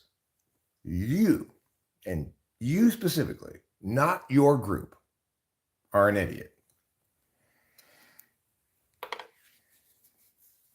So, good news. Whatever group you represent, they're all safe. They are not idiots, but you are. Because why? Because you're the one person who said the idiotic thing.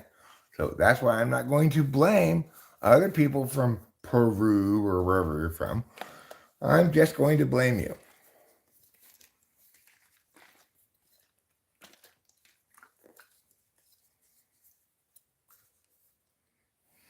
All food corporations do that unless they are whole food, literally addictive chemicals and everything. I mean, not literally, figuratively, metaphorically, putting preservatives and other useful chemicals into foods makes them more agreeable to eat, perhaps. It is not the case that people are addicted to food in the status quo because of the nefarious engineerings of food companies. That's insane.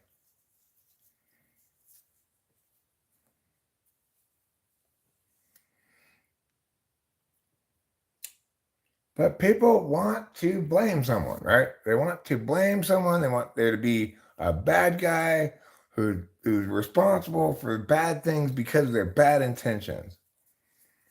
Sometimes there are such bad guys, but sometimes it's just you being childish, and that's the instance here.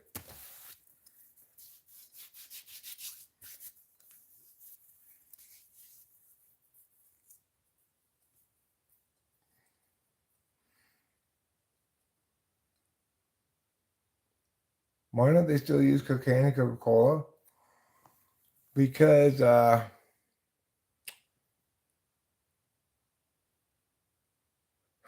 you're reporting me for promoting child abuse? You're a real character, Lina. I did not promote any child abuse. What I did say is that your stupidity is your own and will remain it. Goodbye forever.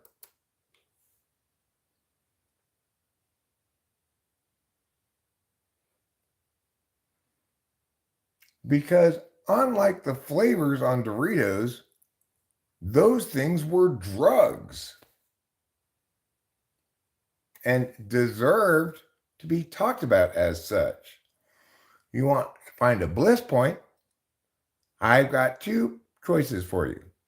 You can either eat as many Doritos as you want, or you can do all these rails of cocaine. I can promise you which one is going to actually attain something equivalent to a bliss point. It is not eating Doritos.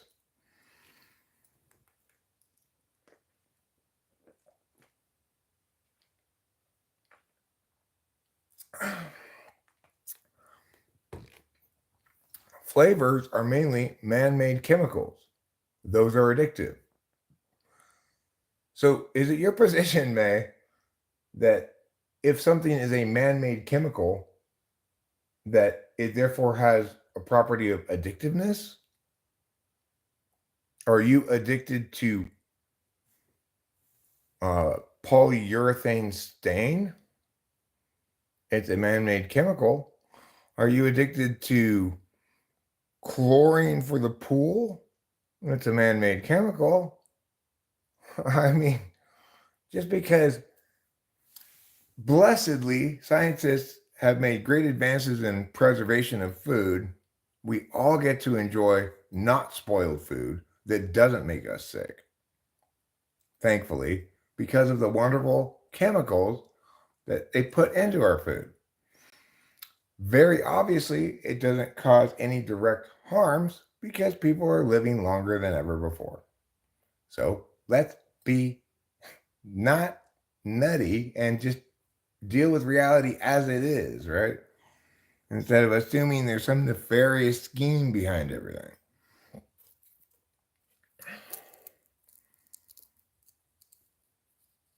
No, it's not making anybody sick.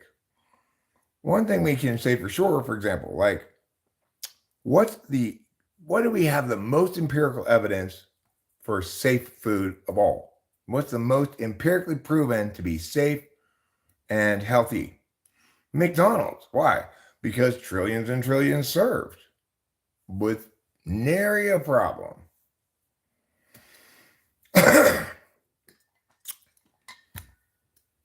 I am much less willing to trust food that you make in your kitchen than I am to trust food made at McDonald's. I trust food I make in my kitchen, but that's because I'm making it myself. So, Michael Green, we know it's not making us sick, also because we have plenty of examples of people like myself who spent their whole life happily eating lots of fast food, not putting on any extra weight particularly. I'm actually fatter now when I eat almost no fast food than I was when I used to go through drive-thrus all the time. And obviously, if in fact there were significant health harms to maintaining that diet, I would have incurred them by now. Even if you might say, okay, well, but actually secret long-term effects that you have to wait for them to impact. If it actually linked directly to that diet would need to be ongoing to even experience those health impacts. You just need to think about things a little bit to see this. It doesn't require a great deal of analysis.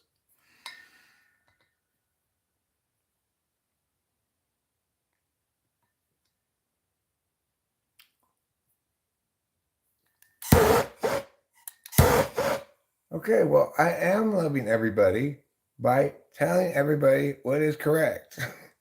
That's my love language. I scold and correct people. That's my love language.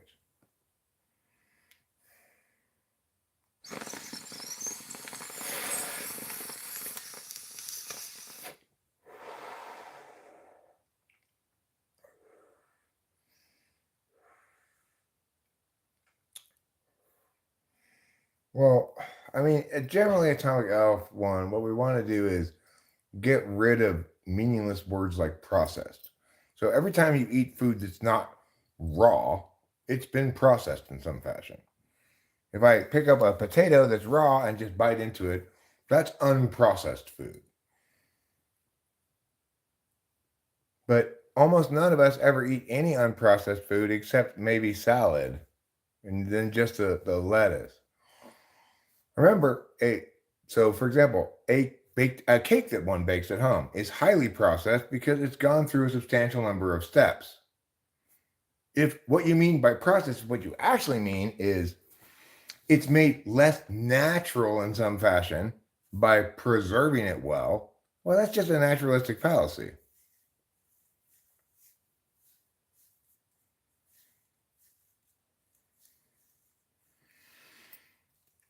And of course, Michael Green, if you had grown up in a time when we didn't have the wonders of preservatives, you'd probably already be dead of food poisoning because shit spoiled so fast. And even if it didn't spoil, the reason it didn't spoil was because it was packed in salt. It was just all salted hardtack. That's the only way you could preserve anything. Do you think it would be healthier for you to be, I don't know, a sailor on a boat in the olden days, eating dried biscuits and hardtack for months until you get scurvy? Think about it. I don't know. Not enough, Jonathan Earl. Not enough. Dixon Maez.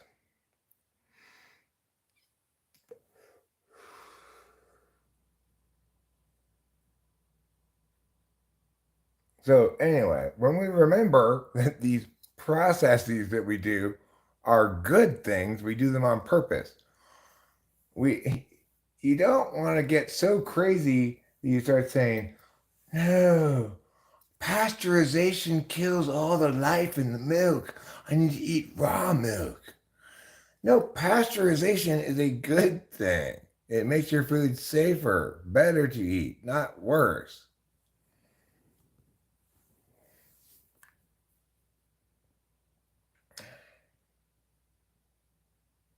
It's not stripped of vitamins, minerals, and nutrients.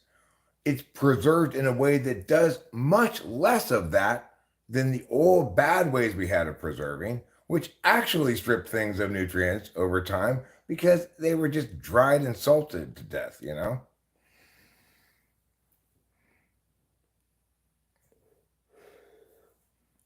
Like, what makes anybody think that the hamburger I eat at McDonald's has somehow had its vitamins, nutrients, and minerals robbed of it? How and why would that occur? Maybe if it's preserved in some old fashioned kind of brute force preservation way, then that might occur. But that's why we have these great new contemporary chemical preservatives so we can retain all those good things and still eat the food 2 days after we bought it instead of turning into rotten funguses.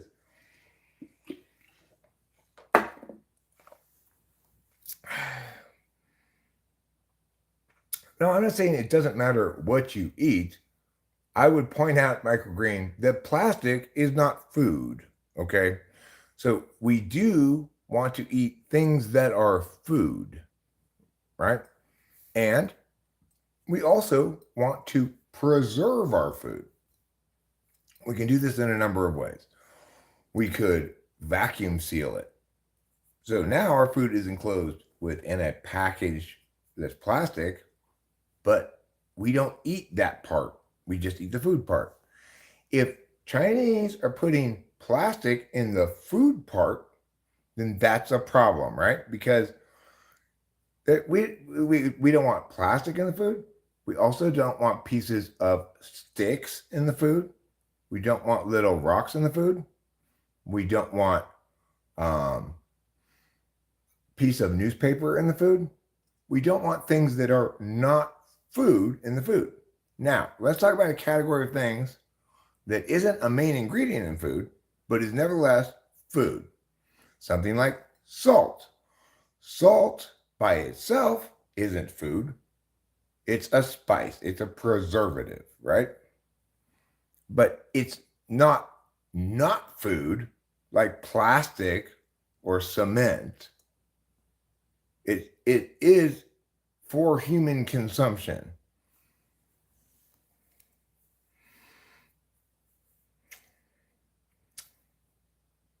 Well, Bill Gates, who produces McDonald's fries, is now covering all fresh veggies and fruits with unremovable plastic coating pesticides called Appeal. Okay. Uh, so is it a plastic coating or is it a pesticide? Because a plastic coating is not a pesticide, right? It's different. So if I keep bugs off of a banana by putting it in a bag or laminating it, I've not prevented pests with a pesticide, right? So you're going to need to pick one of those two exclusive things. I'm reading all the comments. Salt is minerals which are essential to certain processes in the body. Exactly. Preservatives like salt they don't qualify as things that are not food. If in fact Bill Gates is putting an unremovable plastic coating on food, let's go with that one instead of the pesticide one first. Go with that option. First of all, he has found a way to make a plastic coating unremovable. Wow. And second of all, if in fact that is what he's doing, maybe he should stop doing that. Right? So it is the case that we do not want to eat plastic. And it's also the case that plastic is not a preservative.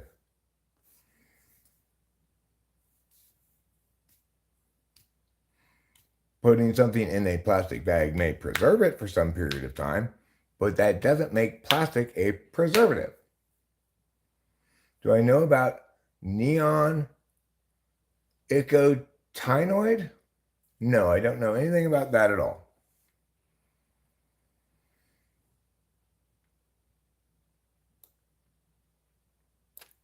Okay, well,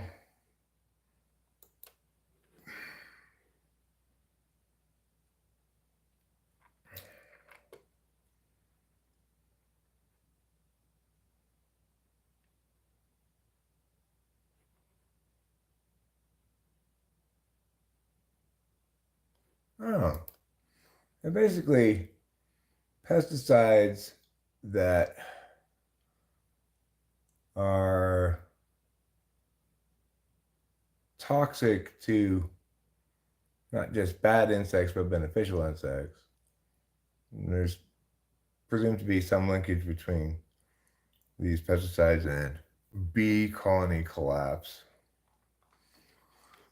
Uh, and, you know, I'm a big fan of washing my vegetables before I use them. I don't like the idea of there being pesticides in my vegetables. I'm in favor of the idea, even possibly, of sometimes getting organic vegetables so they don't have pesticides on them. You will note that McDonald's food, for example, is not likely to have any more pesticide on it than any other food. They source lettuce from farmers like anybody else. You can't wash it off.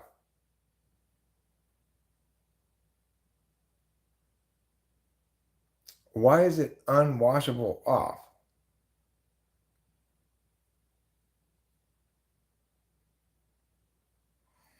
Only some plastic containers uh, bleed microparticles like that. Other kinds of plastics don't.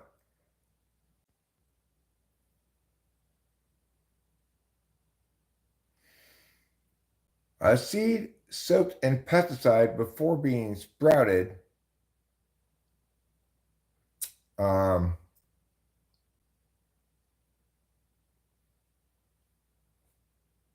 well, I mean, I don't know how that would impact whatever. The point is, here's some good news. Things are only getting more cautious and better in that department. Okay. So it used to be like when I was a little kid, they still had like DDT being used and shit, right? But despite the fact that I and all of us have eaten all of this stuff our entire lives, we're showing no imminent harms from it whatsoever, and every reason to believe that it's not doing any harm to us. So that's the good news. Let's keep that in mind that if we're doing something to ourselves that actually harms us, we can notice those impacts. For example, when I was smoking cigarettes and get short of breath very quickly, that I can notice the impact of that harm doing. When I was huffing too much nitrous and getting neuropathy, getting nerve damage, I was noticing it. You can tell when things are bad for you. What we've all noticed is we feel great, full, satisfied, healthy after we've had a nice big meal at McDonald's or something. Not that we feel poisoned by pesticides. Not that we feel like our organs are shutting down due to microplastics or whatever. We don't feel that at all. That's our experience.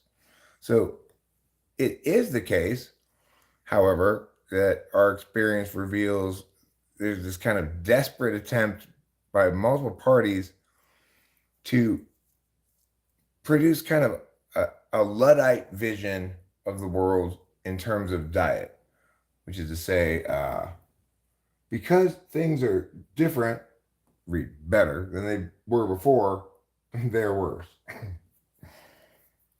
We need to go back to the authentic relationship we had with our food. Blah, blah, blah. People never had that authentic relationship with their food. They always struggled to deal with the complexity of it. How can we make sure we have something to eat in the winter? What are we going to have to eat? These gross canned peaches. Hopefully, I can them and preserve them properly, or they'll all be filled with mold and we'll have to throw them all out and we'll starve. At least we won't get any vitamins because we won't have any fruit. Blah, blah, blah.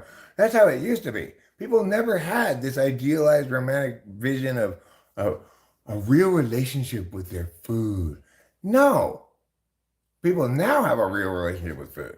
So I can reliably expect when I want it tomorrow that the frozen manicotti in the freezer will be there and still good. Why? It's frozen. Not to mention the fact that it has wonderful preservatives in it.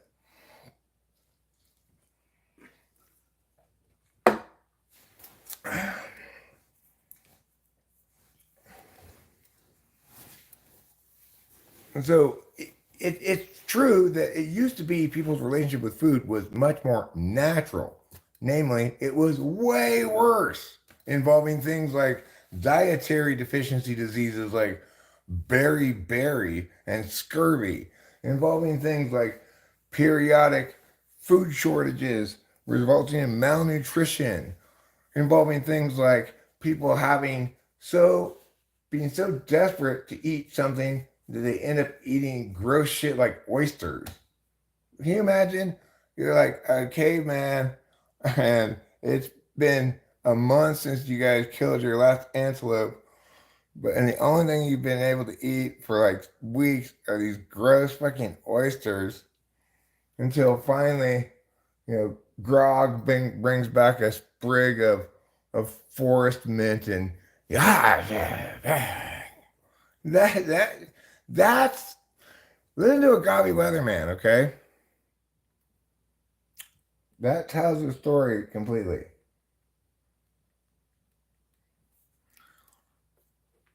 It tells the story completely. I'll read you the story of it real quick, the lyrics, and you'll see what I'm saying.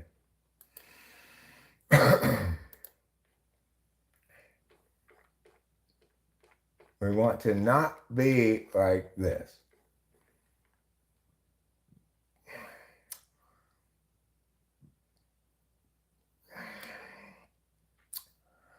You're living on a time frame I will never know. Alienation and humanity's soul. You're imagining a future after the collapse, returning to the urgency of isolated pasts, picturing communities free of metaphysics, hunting buffalo, picking red delicious apples. Well, listen here, everyone. Hostility is actually kept at bay by what you think is in the way of life as children of the land within a gobby weatherman. You're imagining a history that never could have been. You lecture at that college that advancement is a sin, lamenting disconnection and every corporate act, asserting all your feelings, ignoring all the facts. You find modernity so banal, you wish you had been born any time but now, and your experience will not run afoul of all the exceptions that you allow. So while you're sitting there visualizing nobility sipping on some port or tribes of peaceful savages in beautiful comport, remember that few of history's people ever thusly did cavort, because life was solitary, nasty, brutish, poor, and short. Hostility is kept at bay by what you think is in the way of life as children of the land within a gobby weatherman? Within a gobby weatherman. Well said, Eric. Well said. Well said and well lectured. I'm loving my farts. I'm loving them so much. That's called fasting. Heart disease just started like 50 years ago when the first adult reached age 48. For the first time, somebody reached age 48 finally. We did it. We're almost at half a century. Joe Friday, I might be that guy. What has 3 points and a salty but sweet? A tricycle? A tripod? A pyramid?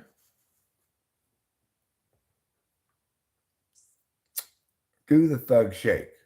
I'm gonna do the thug shake. I'm gonna do the thug shake. I'm gonna shake, shake, shake, shake, shake, shake, shake. Cause I'm OG thug and I'm from the streets. I'm gonna shake, shake, shake, shake, shake, shake, sheets.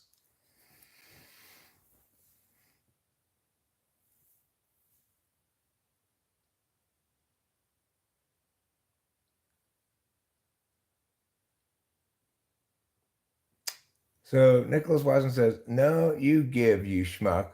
We're just wanting to go back to things that are kept in glass and paper containers where are we still had 70% more farms than we currently do right now." Well, telling me that it used to take 70% more work to produce less food than it does now.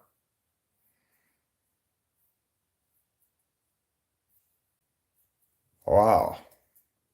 Must have been hard to feed everybody. Good thing we've gotten so much more efficient. Toxic. Hey, if that song was dog shit, then I see why you're putting dog shit in your ears. Because that's some fine sounding dog shit. Yes. Took 70% more effort and 70% more space devoted towards growing crops. Thank God we fixed that problem.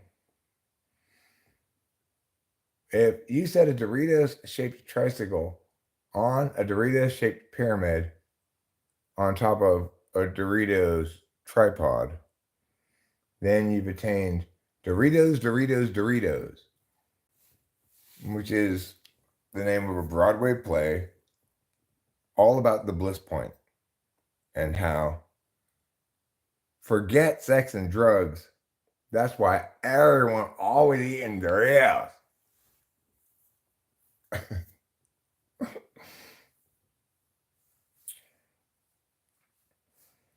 Jesus loves you, Jesus loves you, Jesus loves you a lot.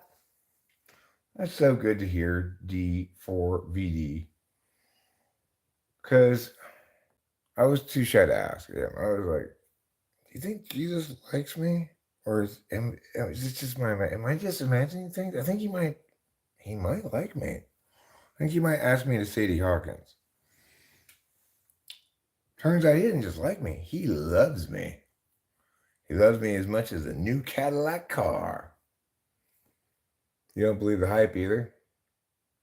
I believe all of the hype. As long as it's my own hype, as long as my own bullshit and my own farts, I'm going to believe it wholeheartedly. Now, the rest of you are not going to be afforded that same courtesy.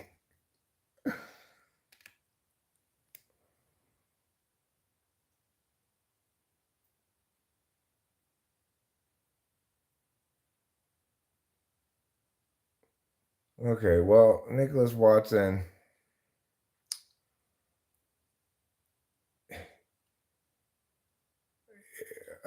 whatever. I don't want to argue. Too late, Eric. You've been arguing this whole time. It's too late to say now you don't want to argue. Fair enough. So I just, instead of saying it, I just say, hey, you know what? That stuff you're saying about farms, I'm sure it's right.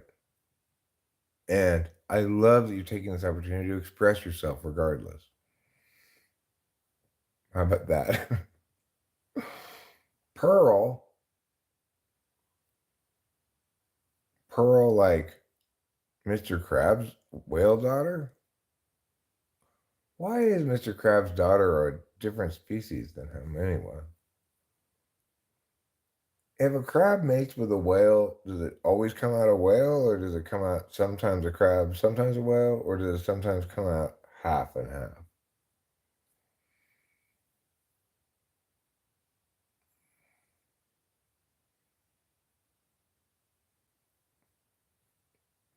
Can you say 70% more space, but there are certain states that have less than 2 million in it? What are we using it for? Well, like maybe national parks or grazing land that people lease for their herds of cattle. Coffee boy, my name is Eric Strauss. And I'm a Taurus. My sun sign is a Taurus. And the animal of the Taurus is a cow. male cow, a bull, I am my other sun sign is Aquarius, and I'm also a Cancer and a Scorpio. I get uh, four astrologies. I was issued four of them. I enjoy slow walks on long beaches and fast walks on short beaches, but I don't enjoy walking on piers. I enjoy romantic nights alone in front of the TV, and I enjoy quality time with my partner platonically at the beach, but not while walking. I love you too, D4DVD. I love you so much. I love you so much that I want to buy you a heart Valentine's thing with chocolates inside of it that says, "Hey, you're all right" on the top of it. I will always pray for all of you, constantly, forever.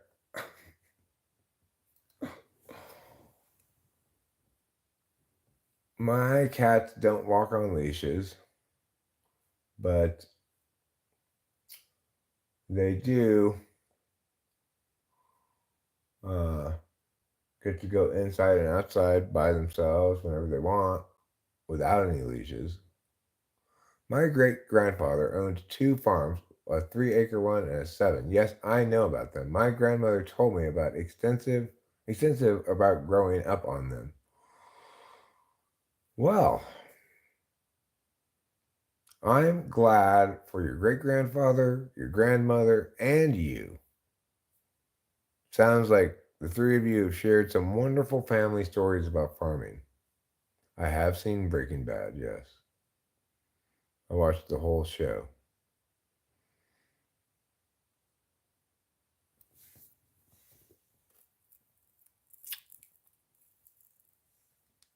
My great grandmother owned a farm in Kansas and was pushed out here by the Dust Bowl. I live in the house that she once inhabited. She dug the basement by hand. In fact, in digging this basement, she literally dug it by hand. The only tool she used was her bare hand. She had to like karate chop through this hard clay and rocks, bloodied fingers, until she had dug out a massive basement the size of the Empire State Building. I don't believe in astrology.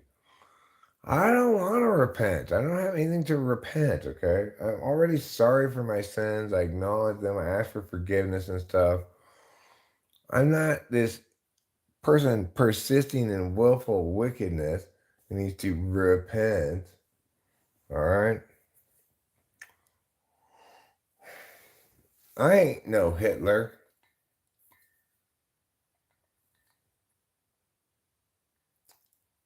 Slow Jammin' James says Trump 2024. Slow Jammin' James, do you love slow jams? Because I just want to run this slow jam by you that I just wrote. Okay. Because I'm talking about the Spanish, yeah, and it's very serious. What do you think about that slow jam? If I've offended God, I'm willing to take my punishment. Jesus has done enough already. Oh, you're not going to take advantage of Jesus' promise of forgiveness?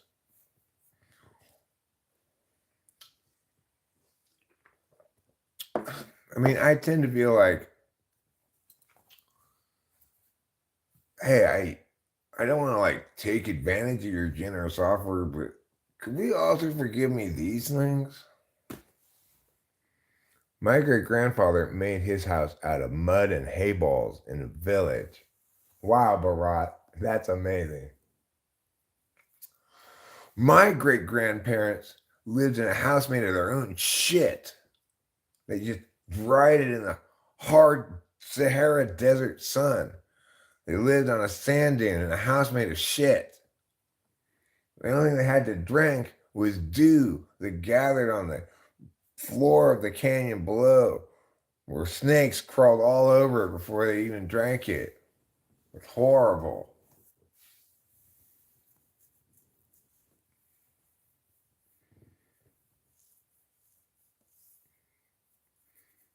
So believe me, I know all about farming.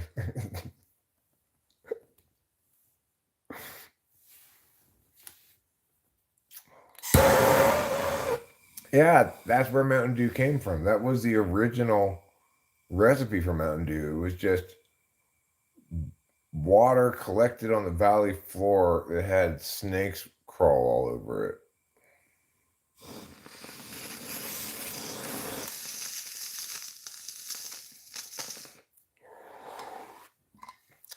My great grandparents, who lived in their house made of shit, they weren't the brightest people. Were like, oh, this how the snake gives the spice of flavor. And hence Mountain Dew was born.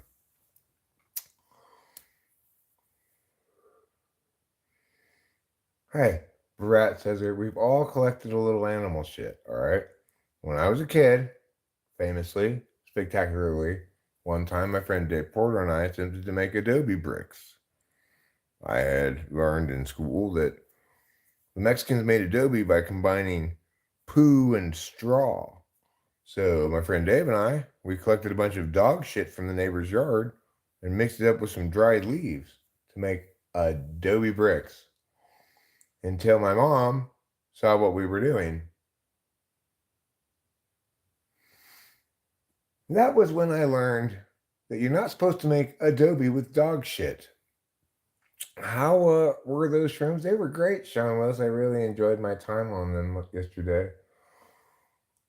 Sure, things got a little wild and woolly. Like, I didn't feel as though as always, I don't when I take shrooms. I don't necessarily feel I do a good live stream.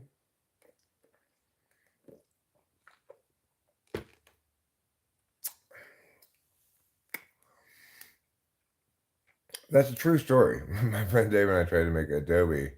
The only thing I remember from lesson school, or thought about it from lesson school, was poo and straw or hay. It's like somehow the message hadn't gotten through in the lesson at school that it had to be herbivore poo.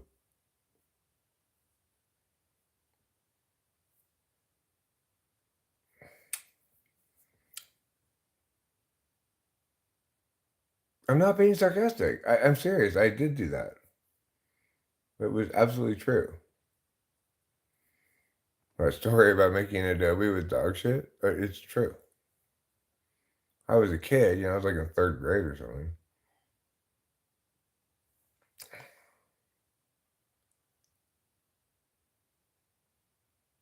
Oh, well, that story, that was a joke about my great grandparents who lived in a house made of shit, right?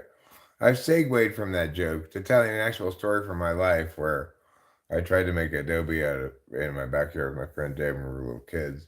Obviously, we only made a few bricks. When you're a kid, you don't kind of get the scope of the project you're trying to undertake. You just imagine yourself in this beautiful adobe house made of bricks. When we start trying to make adobe, it takes a long time just to make like one brick, and you have to let it sit there and get dry, etc. So yes, the obviously the story about the Sahara Desert and living in a house made of poop, that was just me making up jokes. The story about, however, when I was a kid in third grade, or I think it was third grade, when Dave and I tried to make adobe, that's a true story. D. Riala. Say then word. Then word. You look like an Iraqi uncle. Well, I don't have any siblings. So, thanks for the contacts. I don't know what that means. Are you seeing the compressed earth bricks machine they have for building an isolated or third world area? No, I haven't. When I was little, I was at my friend's house not far away from my house, and we thought we could dig a tunnel to each other's house, and that didn't get too far, right? Yeah. That's the sort of thing you think as a kid. You're like, well, just start digging, and in an hour or two, we'll have a nice tunnel. And then it's like 10 minutes into digging, you're like, we've only dug this little hole.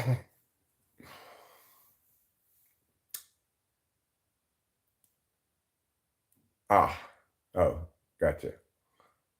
Okay, I will say, Moni Sa. Moni Sa. TJ says, this guy looks like he yells racist slurs at his cereal if it's brown. I mean, TJ, maybe you should ask my race before jumping to conclusions because I'm fluidly transracial. Right now, I'm a Falkland Islander, but just yesterday I was from Ivory Coast, and last week I spent a good deal of time being Middle Eastern. So, obviously, when you've been every race, you've known every form of oppression. Obviously, you err on the side of caution after that. You realize what a serious problem racism is, would never be guilty of it.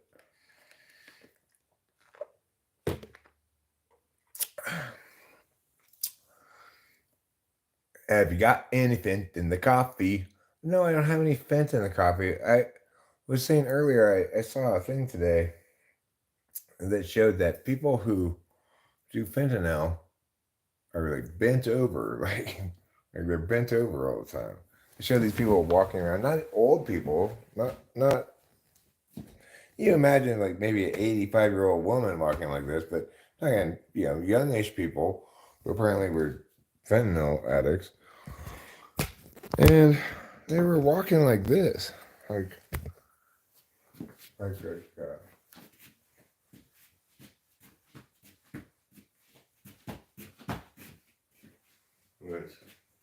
was strange.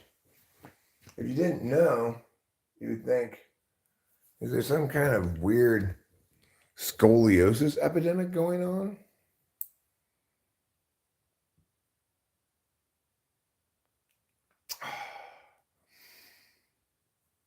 Right, I'm getting major reparations. I get all the reparations, plus I get, I think, 1 acre of every Indian reservation. Scoba Steve looking ass. You know he do something. Who's Scoba Steve? I mean, what drugs do I do? I do some drugs, but I don't do opiates or opioids. I don't like them. I never have. Every time I even tried to do them in the past, they just made me throw up a lot. So, I'm older now than I once was, so the amount of drugs I do is fairly small. Got my prescription amphetamines, Adderall, smoke some weed. Yesterday I did mushrooms, but that's about the full extent of the drugs I do these days. Unfortunately, I wish I could get better and more drugs, but it's a little bit of an iffy proposition. Apparently, everything has fentanyl in it nowadays.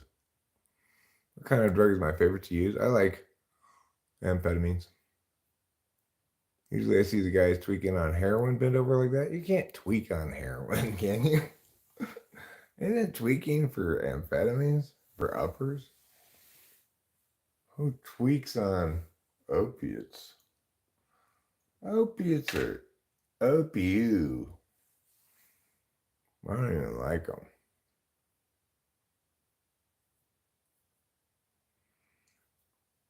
D. Reala says, I know you don't liken words. I don't liken words to what? I don't liken them to action? Sometimes I do. I'll liken them in various ways to various things. Eric does a ton of caffeine. Caffeine doesn't qualify as a drug. Nectarines also don't qualify as drugs. They're more like fruits.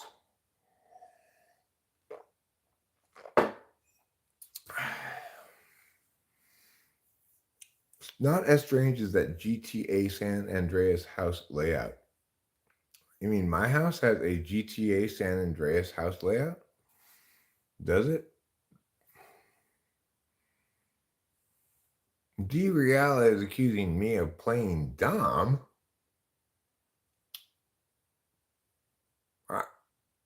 I, I'm sorry, I'm at a complete loss. I have no idea what you were talking about. Do I like Hindenburg the Marshal? What's Hindenburg? You mean, oh, Marshal Hindenburg of Germany? Is that what you're saying? Do I like that historical figure?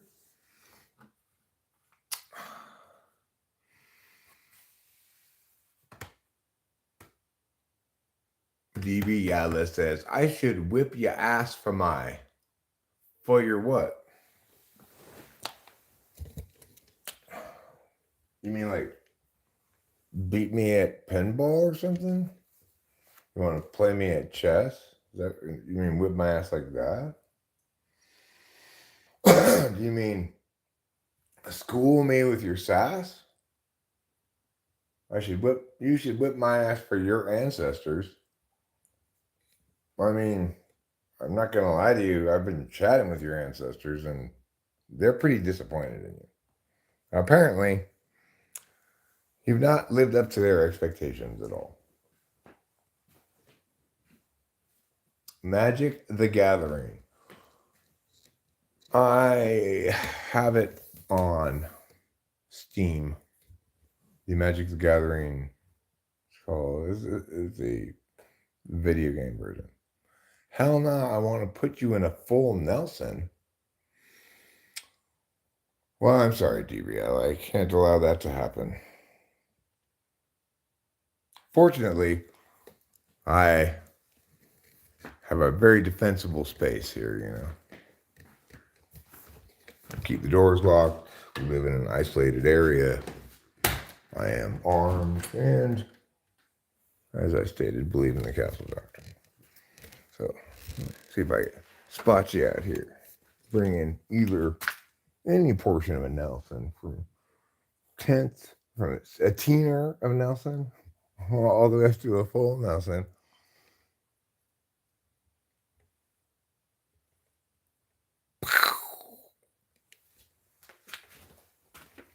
I don't feel like being Nelsoned.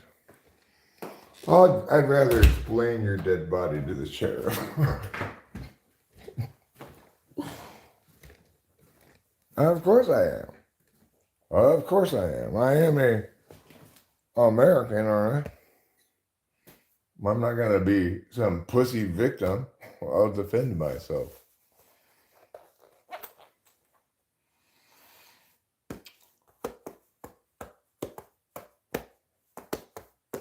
Well, I'm not issuing one.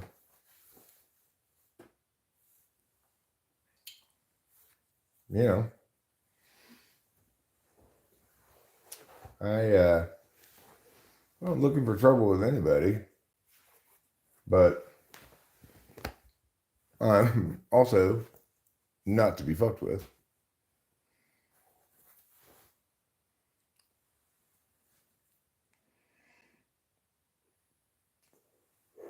Atomic Alpha 1. The question is strange. Are you racist or just big toed?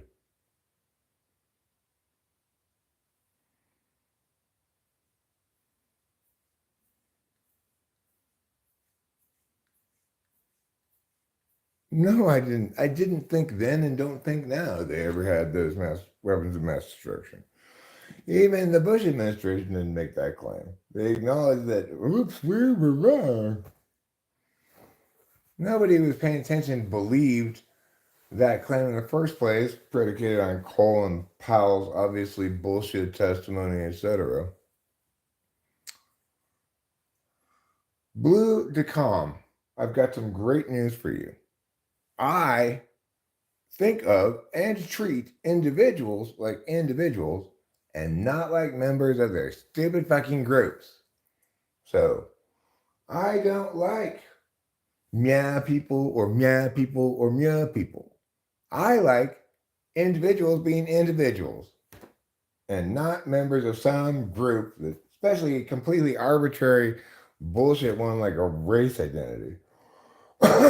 Race isn't real. Just some sort of folksy categorization slot that people use.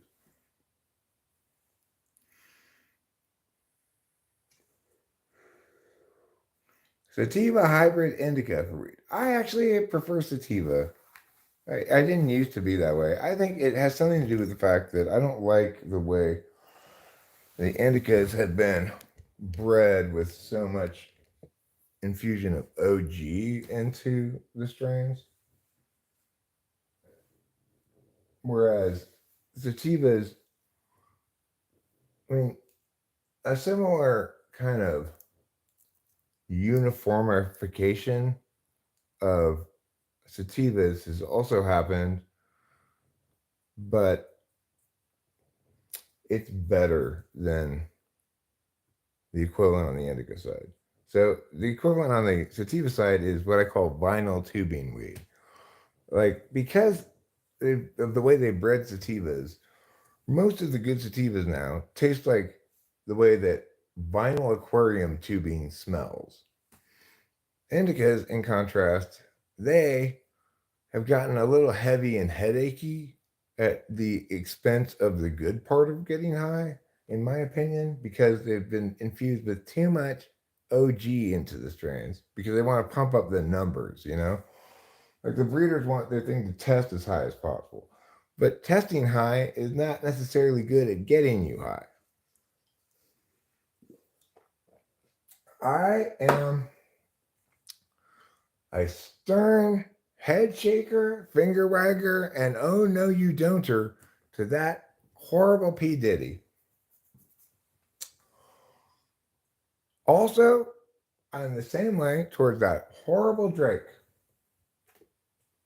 I don't know if that's his first name, his last name, or what. At least with P. Diddy, I know that P is his first name and that Diddy is his last name. Thank you for saying so, Blue Deckham. I appreciate it. Do I think Israel is doing massacre right now? I don't know what Israel is doing at the moment.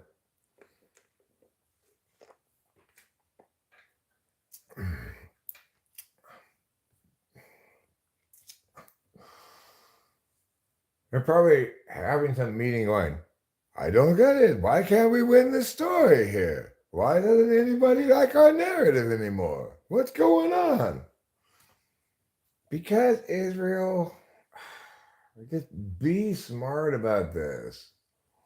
Read the room, you know? I agree with you, Buddy.com. I don't know for fact. Okay, I can't prove it. I don't mean to. I would just say allegedly they are such, and I believe those allegations.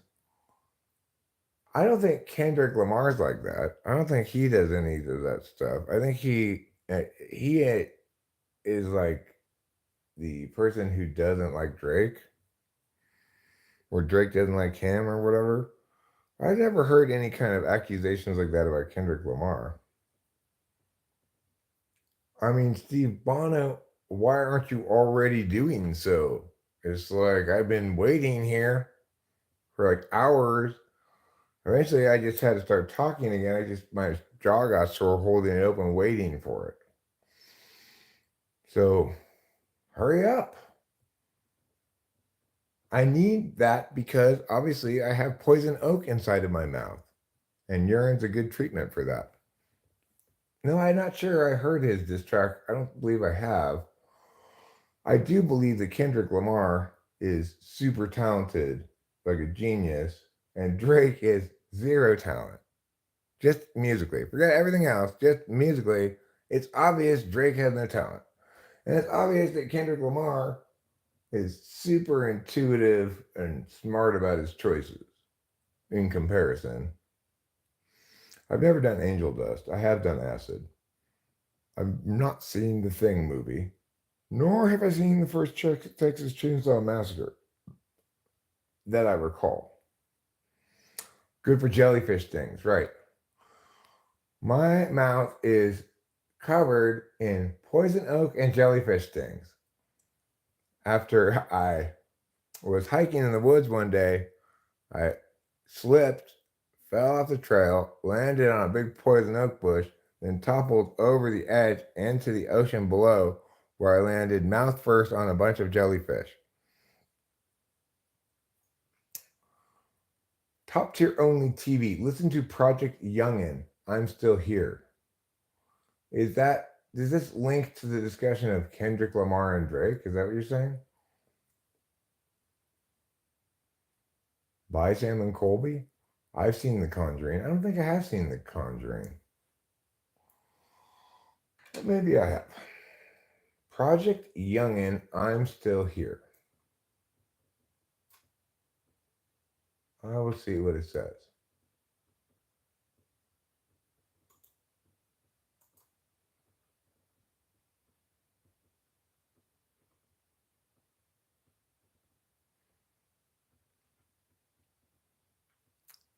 Dat Pith? Is that what they're called? Dat Pith? All right, I will listen to this. In order to listen to this for a second, I'm going to have to mute this for a second.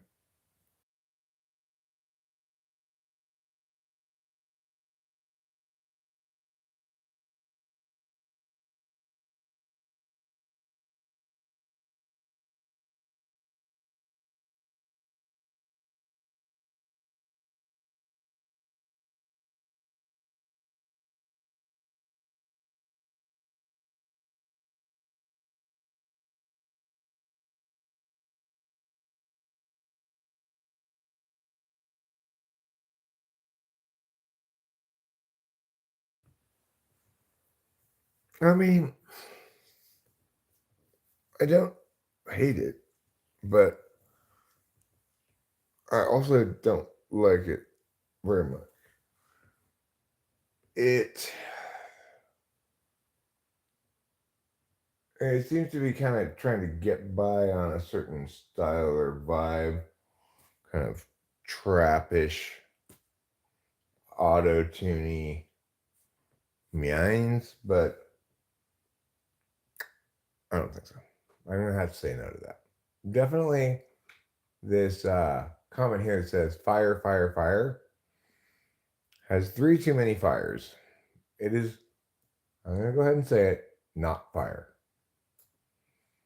No offense if you are closely connected to that song or whatever, but it is not fire.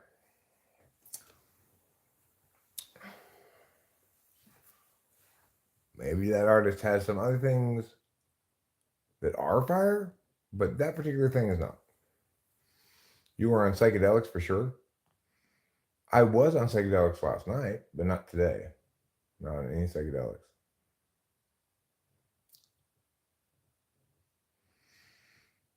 I do know very much about the Dyatlov Pass accident mystery. I've seen multiple YouTube videos on the subject. And YouTube videos are the most reliable source of information for anything. Do you know Toy Box Killer? I don't know that one, no. If it's too depressing a story, I probably have successfully avoided it. I don't drink any alcohol. I just do smoke marijuana, but not drink any alcohol. I do mushrooms. I did them last night, but I don't do them all that often. Not more than once a week or once every couple of weeks. Your eyes speaks louder than words. Well, hopefully my words aren't spoken particularly loudly, but I am conveying clearly specific information with them. If you're able to understand any words, you should be able to understand these.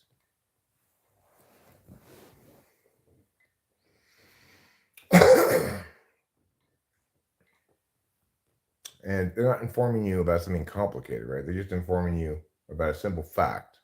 I am not on any psychedelics. Sorry. I guess that's one strategy for dismissing the legitimacy of what somebody's saying. Oh, well, you're just not in your right mind right now. But if I were on psychedelics, I'd be telling you the same thing, but much more meanly.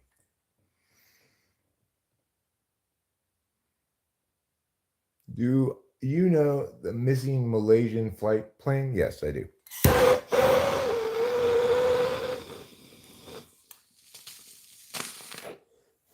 I have not seen the movie Cocaine Bear.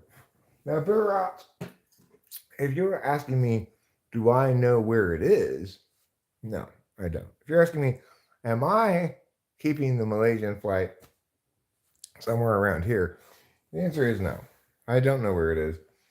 I can't free Palestine or Malaysian air flight or Israel because I'm not keeping any of them locked up. Eric, play Not Like Us by Kendrick Lamar. All right, I'll listen to a little bit of it. I can't play it so that you can hear it, though. I have to mute this again to listen to it. Not Like Us by Kendrick Lamar. I am Kendrick Lamar, and you are not like us. Is that how it sounds? I got a bone to pick. Monkey mouth motherfucker sitting in my throne again. I'm mad, but I ain't stressed.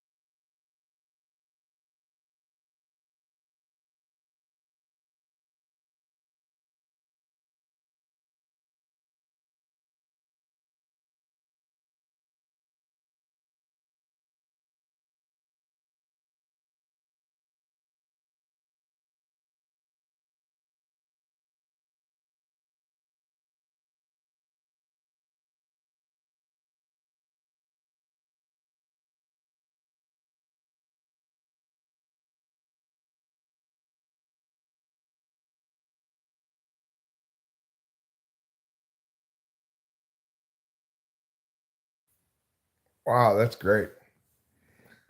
I added the Chevy tracks. 433 seems a little long for, for my preference in concision. I have a preference for concision and brevity in general, but the first 45 seconds of it are indeed fire, fire, fire. Like the emoji in the comment in that other video, this one should have those 3 fires because it is that many fires.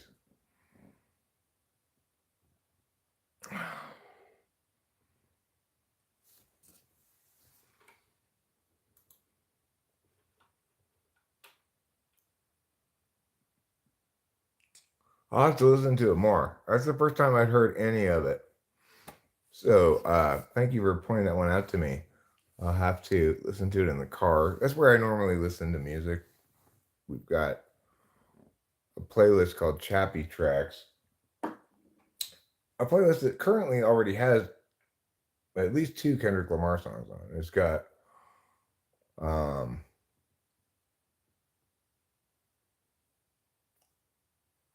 I have not heard it in the song, but I take your word for it, Blue Deck. I'm like, no, I haven't gotten that part yet.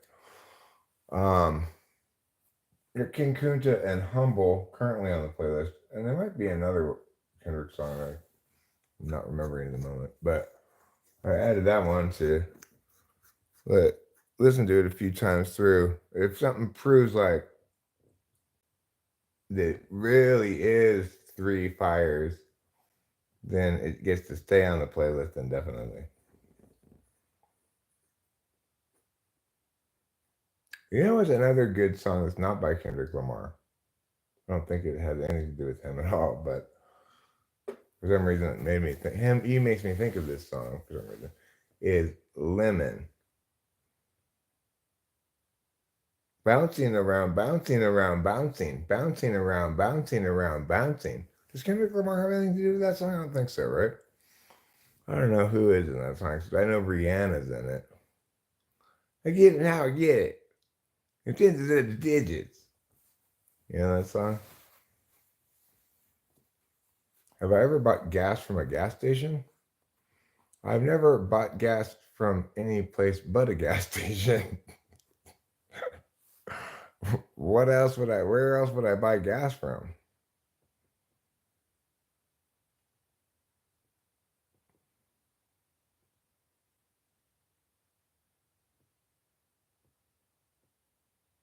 Oh, if I ever bought weed from a gas station.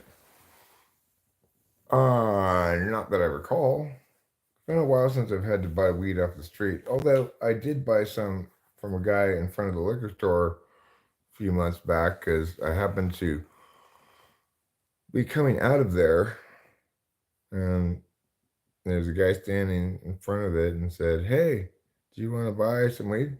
And I'm like, "Oh, okay, why not?" I'm like, "Well, how much is it?" And he's like, "Well, how much you? I got a bunch of it. How much do you want?" I'm like, "Well, I got like what is this, $48 or something like that in my wallet." And he's like, "Here," and he gave me the whole like ounce or whatever. So I thought that was a pretty good deal. It turned out to not. I didn't like the taste of it. It was pretty stony, but wasn't a strain I was especially fond of. Thanks, Blue Deckham. But that's a fantastic line. It took me a while to even get it. The minor chord, you know. Kendrick said, "Trying to strike a chord, and it's probably a minor." I haven't even heard him sing the line, but I can hear his voice doing it. You know, that's great. That's very clever. You don't want to get some that's laced with fentanyl. I don't think anybody would lace their homegrown weed with fentanyl. This guy obviously was just selling his homegrown. He looked like me. He's one of this neighborhood is very,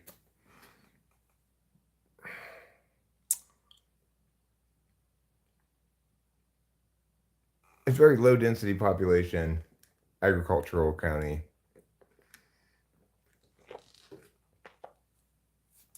anti development, not a single stoplight in the whole county. But why would they do that, Blue Deckham? It's like they're just spending more money to make their product kill you. I mean, why? I'm from California.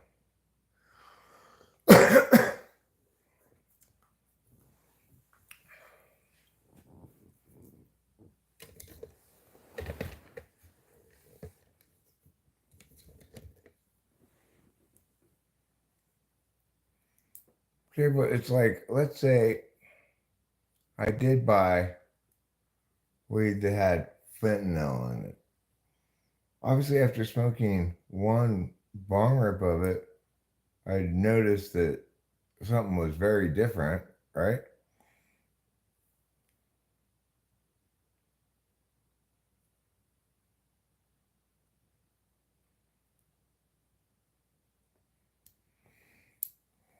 And given how I am very sensitive, or have historically always been very sensitive to that kind of drug, it makes me very pukey. I'm sure I would notice it right away. Yeah, I've done cocaine. Sure. I never got into cocaine. I never like had a cocaine phase, but I've done it, I don't know, somewhere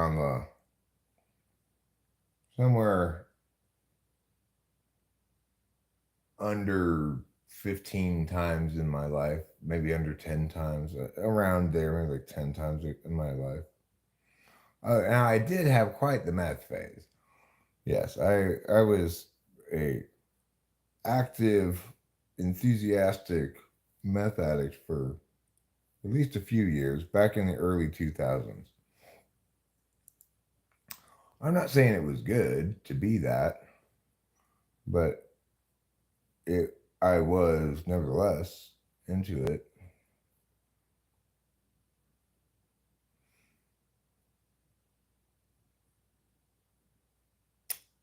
And it's not like I exactly regret it,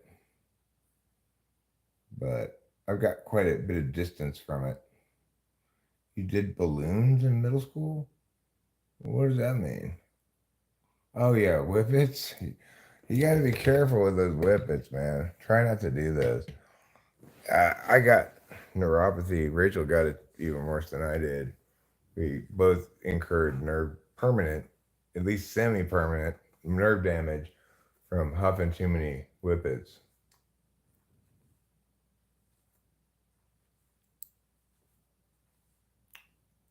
Be sleep. I don't know how to be sleep, Jimmy Smith. I'm sorry. You be sleep.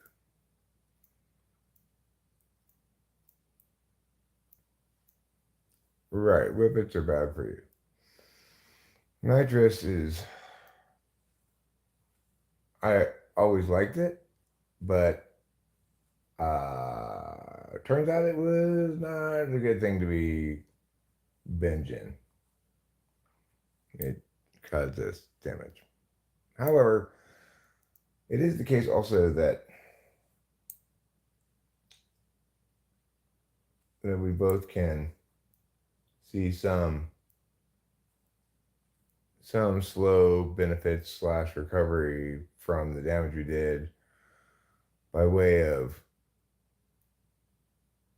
being steady and taking B vitamins and other stuff like that.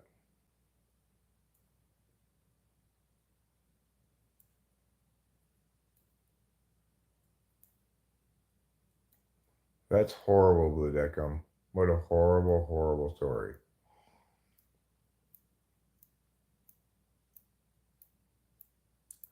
Boba Fett's at a gorgeous seafood place right now where he ordered fried chicken and beer.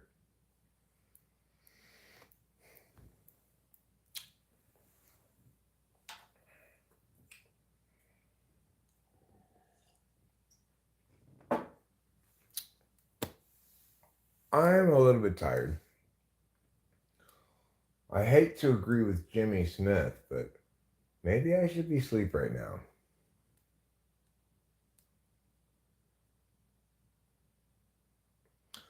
Oh, what a horrible story, Blue Deckham. I feel sad and sad and sad. What a horrible story. I wish you hadn't told me that.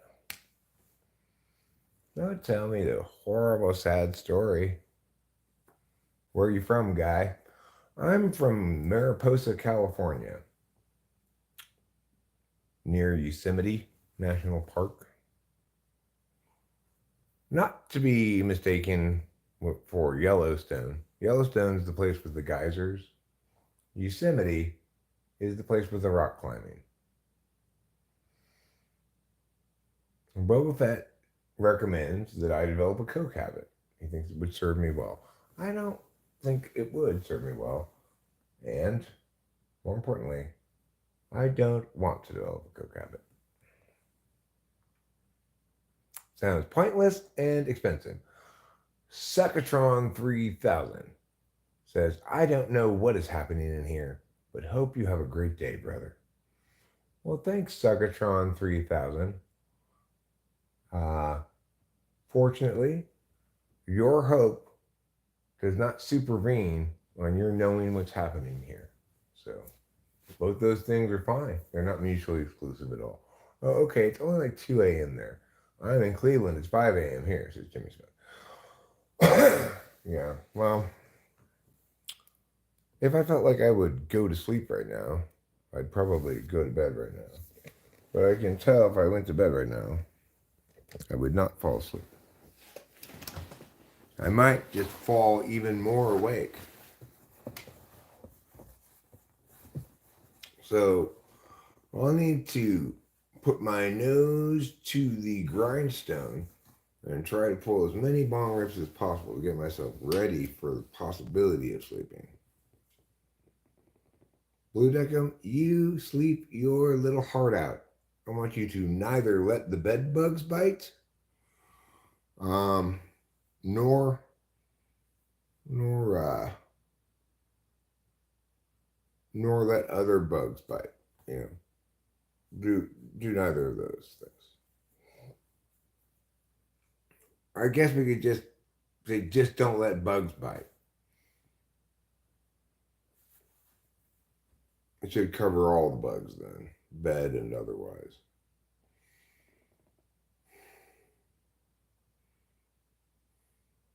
Good morning, Kevin Dowdle. How are you this morning? We are spending some time communing with one another, learning about yoga. He's a mushroom merchant. Hi, mushroom merchant. What a wonderful thing to sell, provided you're selling the psychedelic.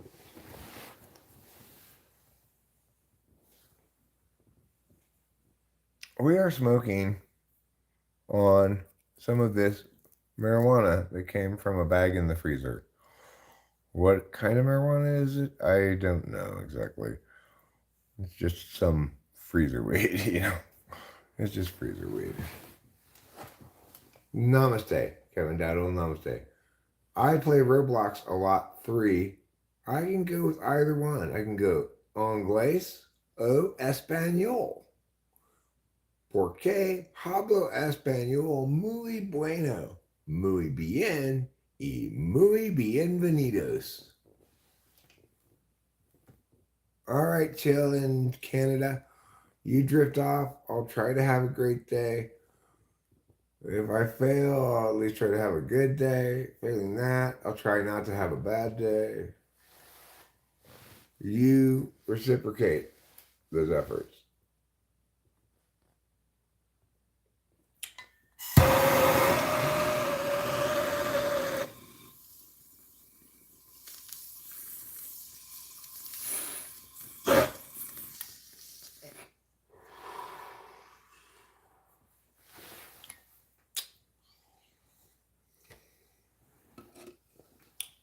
Getting all cloggy, huh?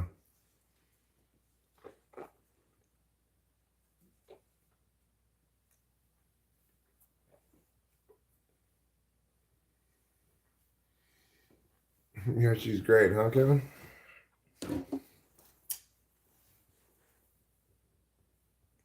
I like it when she takes over the stream for stretches of time. She only really does that when she's on Adderall. But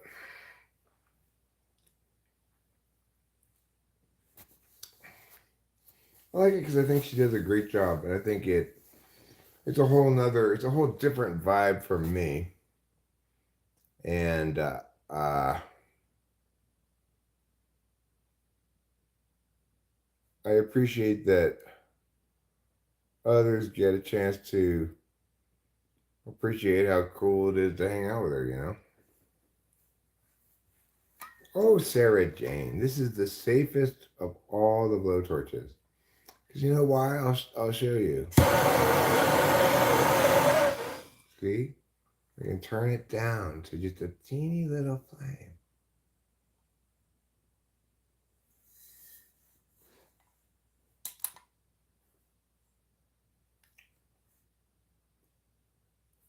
The thing is, if I got a smaller torch, it would obviously run out of fuel faster. And as it is, I got coffee grounds in my mouth. As it is, I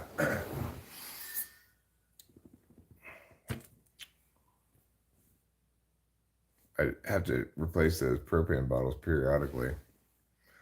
I know I really am a very lucky man with Rachel in terms of Rachel going like being my wife and stuff. But what I would say regarding that is one of the weird benefits of having a YouTube channel that I would not have anticipated is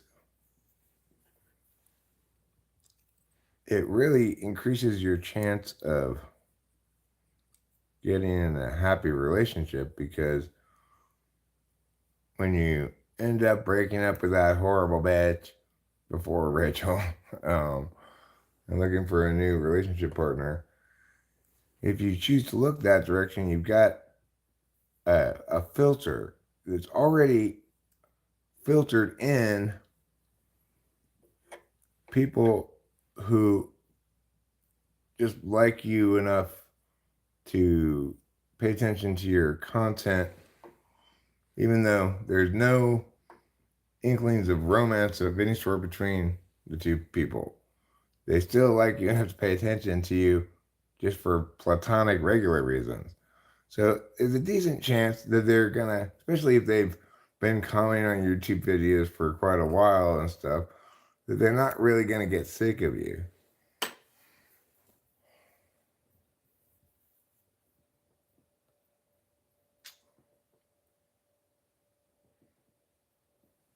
And of course, additionally, because she had a chance to watch my videos, be around the channel for over a year or something before there was any possibility of us even thinking about dating. Um, she could feel comfortable that she had a good grasp on who I was. We didn't have to. She'd have to worry too much about flying out to meet with me, about starting to date me or whatever. She could feel comfortable at least that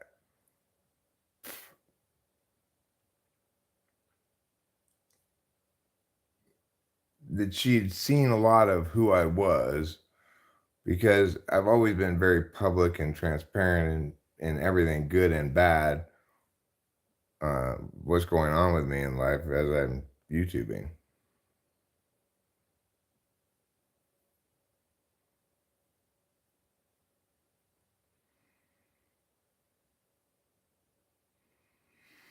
Hmm. So I am going to wrap this up, I guess. Well, it's, it's an awkward time right now.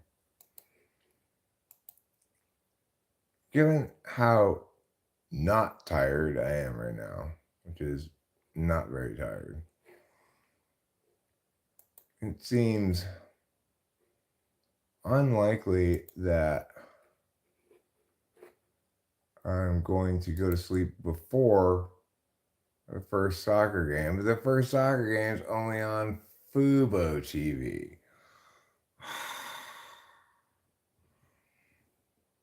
Horrible. Horrible Fubo.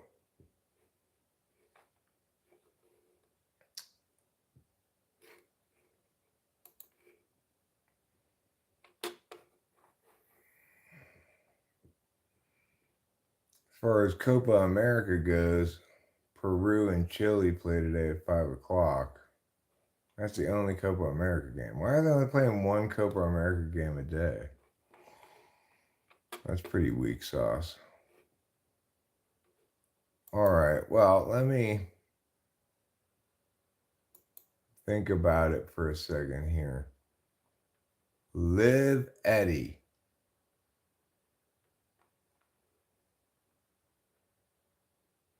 Liveddy. Yeah. I met my husband online. We've been together 9 years. Well, Sarah Jane, you are the analog to Rachel in my story, in your story. So, just as you met your husband online, I met my wife online, which proves online is the best place to meet.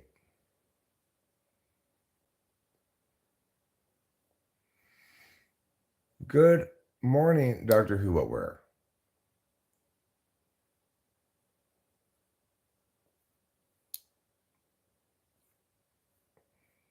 Well, I'm always hesitant to say names in the normal way because they're usually something like Anita, Dick and Me, or Mike, is everywhere, or other names like that.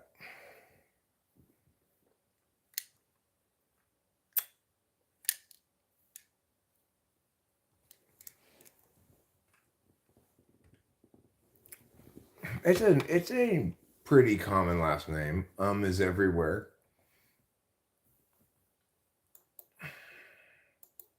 I'd say it's in the top 20 common last names in America, probably. Hopefully.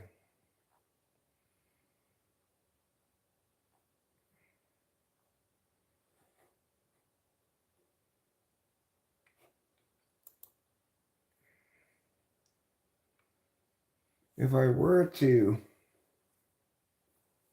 stop streaming right now and watch something, just chilling and watching something, what would I watch? I don't really have anything particularly compelling that's calling out to me to watch, but I guess I feel like consuming rather than talking, rather than saying things. I really liked this Uncle from Another World show. I don't think I ever finished watching it. Kind of, kind of a quirky little anime. Okay, well, let's see here what's being said in the meow. Andrew Laverty says C equals 3. When a substitute teacher tries to pronounce my name, it's really bad. I've got called Lerv. Is it Liv? Liv Eddie? Do you like cartridges? I prefer to smoke that because it doesn't smell at the house. I don't think bong rips smell a house. I mean, it. How does that look like a rooster? It doesn't look anything like a rooster. Sopranos is overrated in my humble opinion. It probably hasn't aged especially well.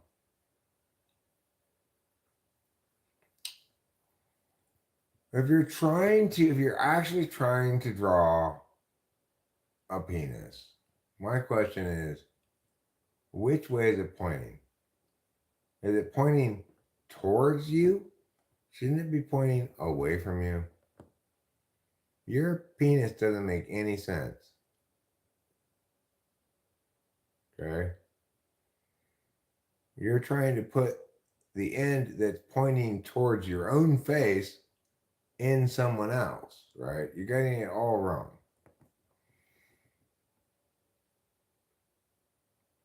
So I get that you're suffering, Andrew Laverty, from backwards penis syndrome, but this isn't a place that provides medical advice for people suffering from backwards penis syndrome. Thanks, Andrew.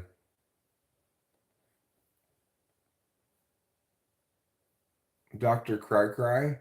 Sean Willis says Dr. Cry Cry. It's supposed to curve towards you, right? Well, that's the thing. Andrews apparently just sort of levitates out in front of his body and points directly towards it.